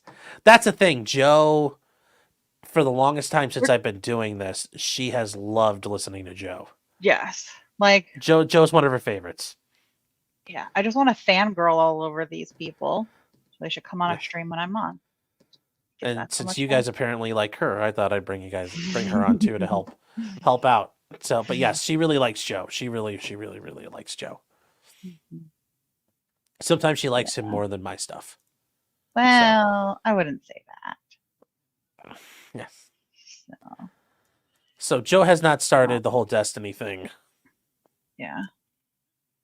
So. And Destiny is Destiny's famous for being he considers himself like the omni-liberal, and he is like, oh, I am a oh my god, Joe is losing his mind right now about Destiny. So Destiny was like, I'm polyamorous, I'm in an open relationship. Well, just recently now his wife's like, I want a divorce. So it's like womp womp womp. That's not good. Yeah, well, there's also been footage of when other people have been over, basically sitting there dancing with his wife, and he's been hanging out like, oh, here, I'll show you. If you want to see a guy who looks like he's about to go on a shooting spree, I'll show it to you, because this is very much Hello Darkness, my old friend. And his wife Melina. Yeah, here you go. This is, God. And I will say, and the guy who's on screen is the guy's name's Abba. He's got a channel with another dude named Preach. They're not bad to listen to, but this is just hilarious to watch. Like just this whole thing. It's ex-wife, yeah. Well, kind of, yeah. I don't know where that clip is, but yes, he does say on one of his streams, yeah, she sleeps with other guys, but she comes home to me because I'm cool. Okay. Yeah. Keep killing yourself.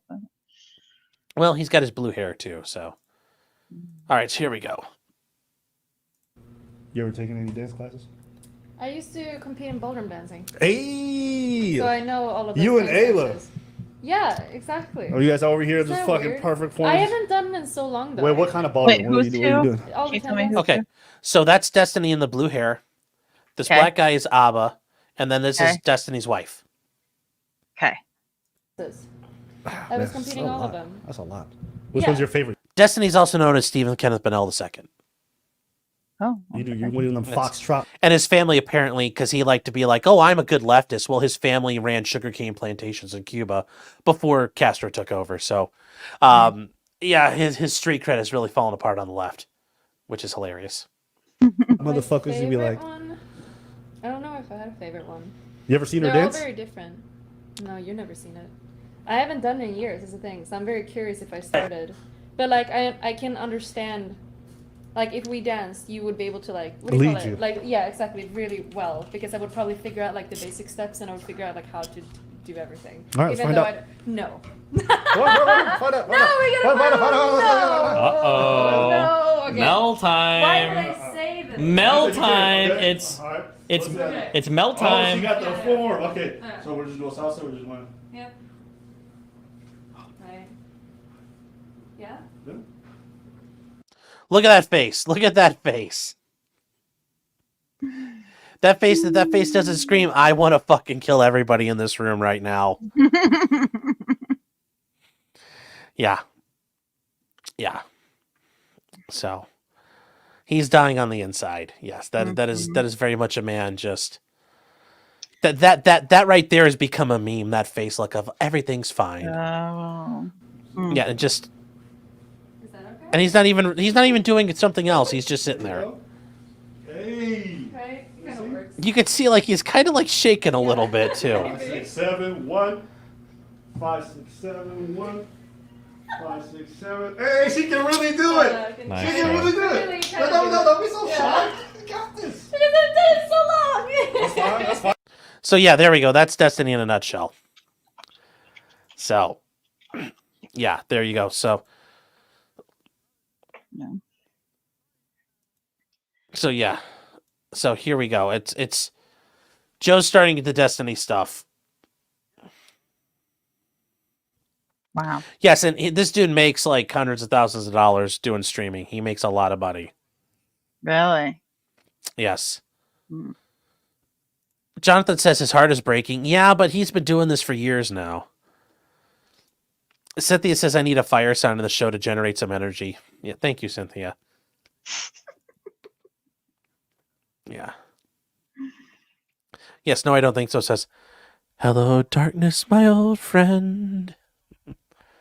That is my Yes. favorite song. Yeah, she does like Sound of Silence. That's her favorite song. Mm-hmm. And yes, Kimbo, you're goddamn right. If somebody's coming to my house, they're dancing with me. Yes, And you're going to watch. I will watch. Oh, okay. Oh, Joe is getting right into it. Here we go. Oh. Okay. And there are conservatives right now who are saying even if he incited, he shouldn't Yeah. Yes. Obviously.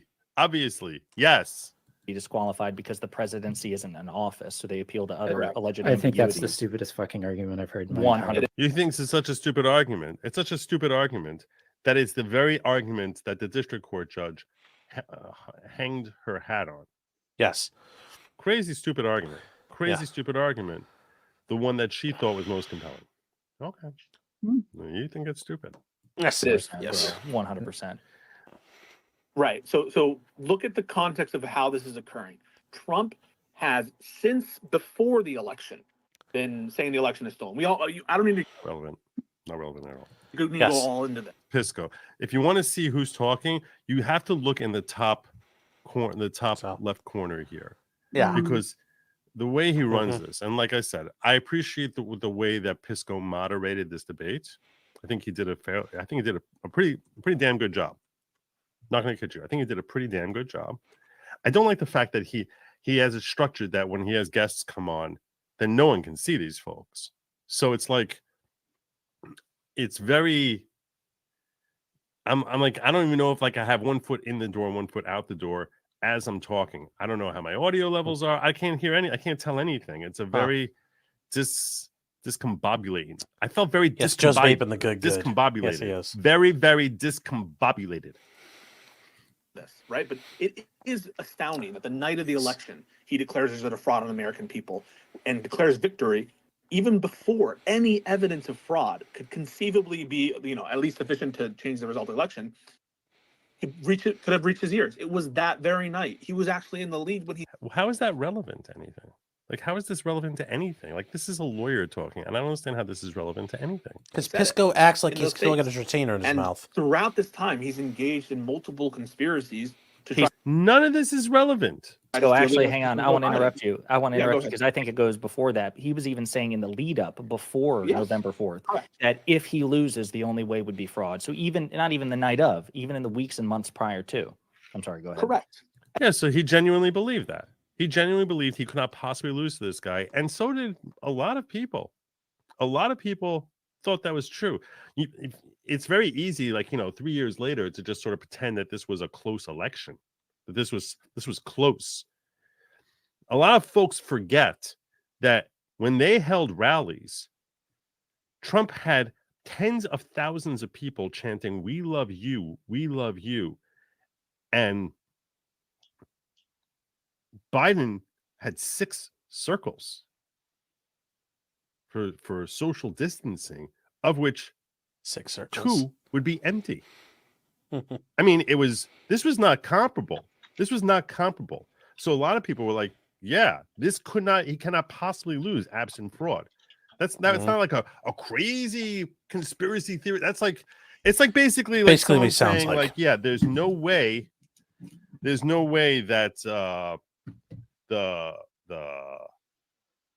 Ravens are gonna lose to the Jets at home. You're like, that's just not happening. There's no way that's happening. That's just not going to happen. It's ridiculous. And yes, I am in a football zone because I did advance tonight to my fantasy football Super Bowl. I know a lot of you were concerned. Ease up. Everything's okay. I managed to skate by, even though I had all sorts of injuries that were happening in the middle of the game, beginnings of games. I was like, oh my God, this is just like, it was just like trying to find some way for this thing to be scuttled.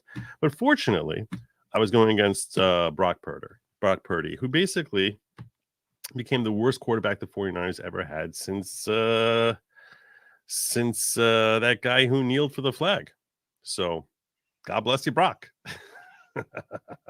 Let's get back to a lot of you don't want to hear about that. I know you don't want to hear. Let's get back to work.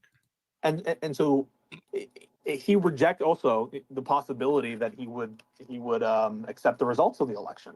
And so this is a person, even into the lead up, we have a sense of his mind, which is there's no any contest really that he's ever lost that he said is fair. He said 2012 was rigged. He said 2016 was rigged, even though he won it. Right?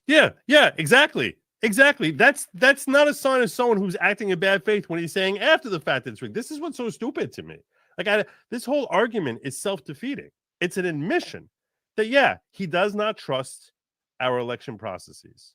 He doesn't trust them. So when he's questioning them after the fact, that's not inconsistent. That's completely consistent. That's completely consistent. This is what's so stupid to me. I'm like, what? How is that proof of anything?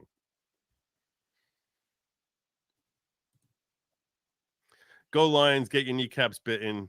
# one pride. Yeah, if your team motto is one pride, you might want to rethink that whole thing.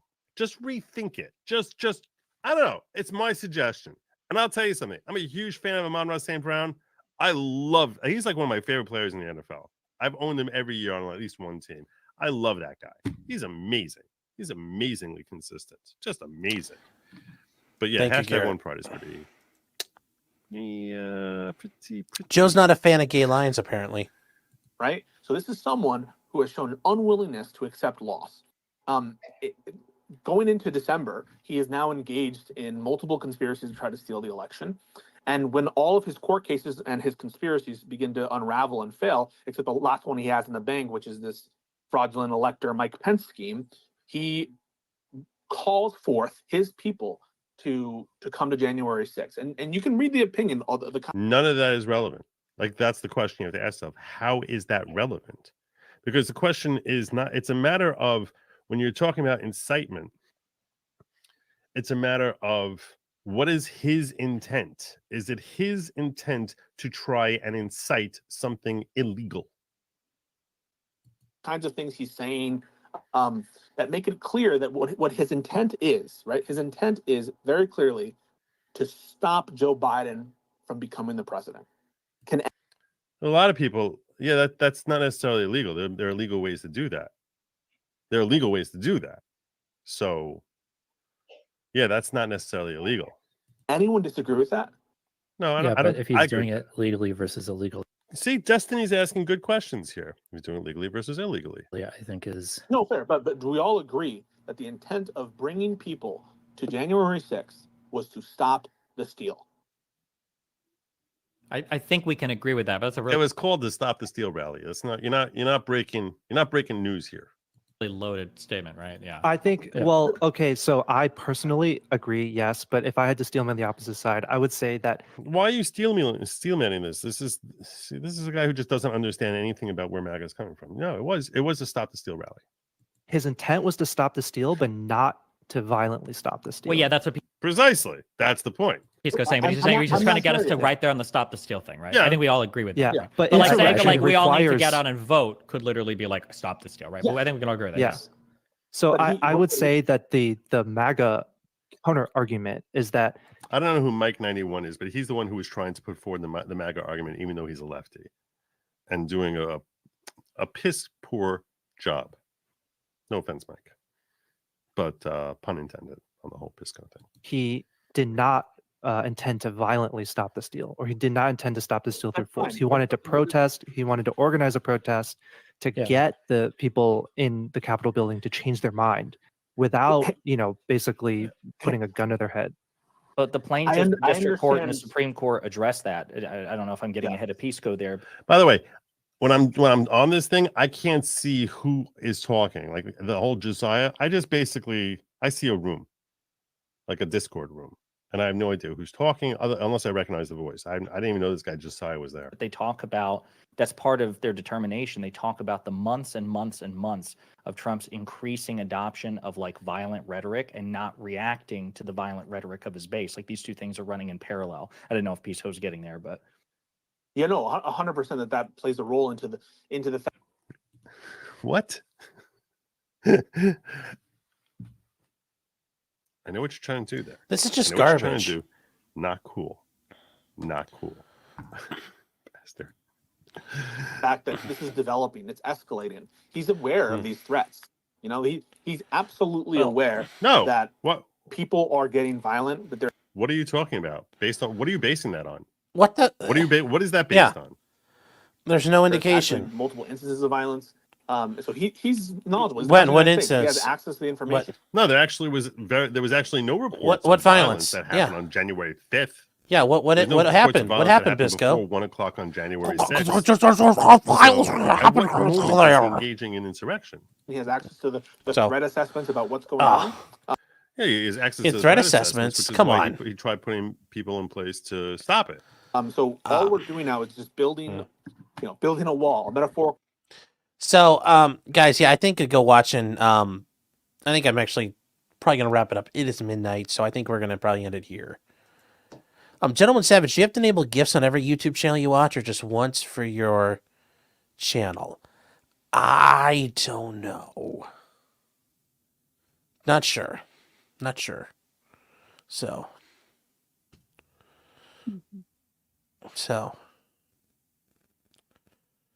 Someone said Joe's gonna strike me? Yeah, they said you have to make it transformative or Joe's going Okay. to strike you. I don't know what that means. But Okay. Well, yeah. Well, anyways, I think we're gonna wrap it up anyway, and I'll probably send you guys over there because Joe needs the love. Because I'm curious to watch him. I'm actually kind of curious to listen to this because is he on it or does he? Yeah. So his appearance on Destiny. Well, when does he show up? Because I haven't heard him yet, and I want to see him. I want to get to the part where he starts fucking people up. Well. Because that's the part I want more than anything here. So let me just make sure we got this set up here, guys. But I do think we're going to wrap up. So it's no longer Christmas. So Merry Young Christmas. We're now into the New Happy Year Boxing season. Day. Yes, happy Boxing Day. Yes. Yes, happy Boxing Day. This is great. So Yeah. If and when I get a ring, we'll have an engagement stream. yes, we'll do an engagement party. Yes. And maybe more people will join so I can meet them for real. Yeah. Check my website out, simplystrungtogether.com. Feel free to email me at hello@simplystrungtogether.com if you want to talk custom orders or something that you see on the site. There, and if you use the code potentiallycriminal, you get 10% off. So that is it for us. Hold on here. There's Palmyra Productions gifted 5 memberships. Thank you. And whoever gets one, I'm sure is going to be thrilled. And then Unhung Hero for $2 said, I'm going to come. I've been Don't waiting come. for that all night. Yes. And Shree for $10. Thank you, Shree. Says, thank you for streaming and Merry Christmas. Well, thank you. Thank you. And thank all you guys for being here. I'm sure everybody enjoyed it. And hopefully... wait. Boxing Day is the day after Christmas because that's the day that everybody gives all their slaves their presents. Well, it's the day the servants and the staff got off. So, yes. I.e. slaves. Yeah. Slaves. Well, no. Okay. Anyways, get rid of all the presents that they didn't want, box them up, give them to someone else. Yes. It's the day after Christmas.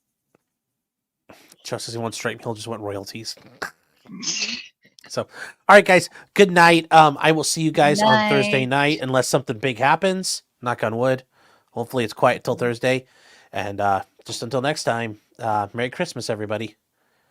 And Peace Nick wants to say for $2. In case you didn't know, there's a sale at Harbor Freight this weekend. Big sale, huge sale. Huge. Yes, always a good sale at Harbor Freight. So, guys, have a good night. I'm going to send you over to Joe. So, take care, everybody. Bye. Bye.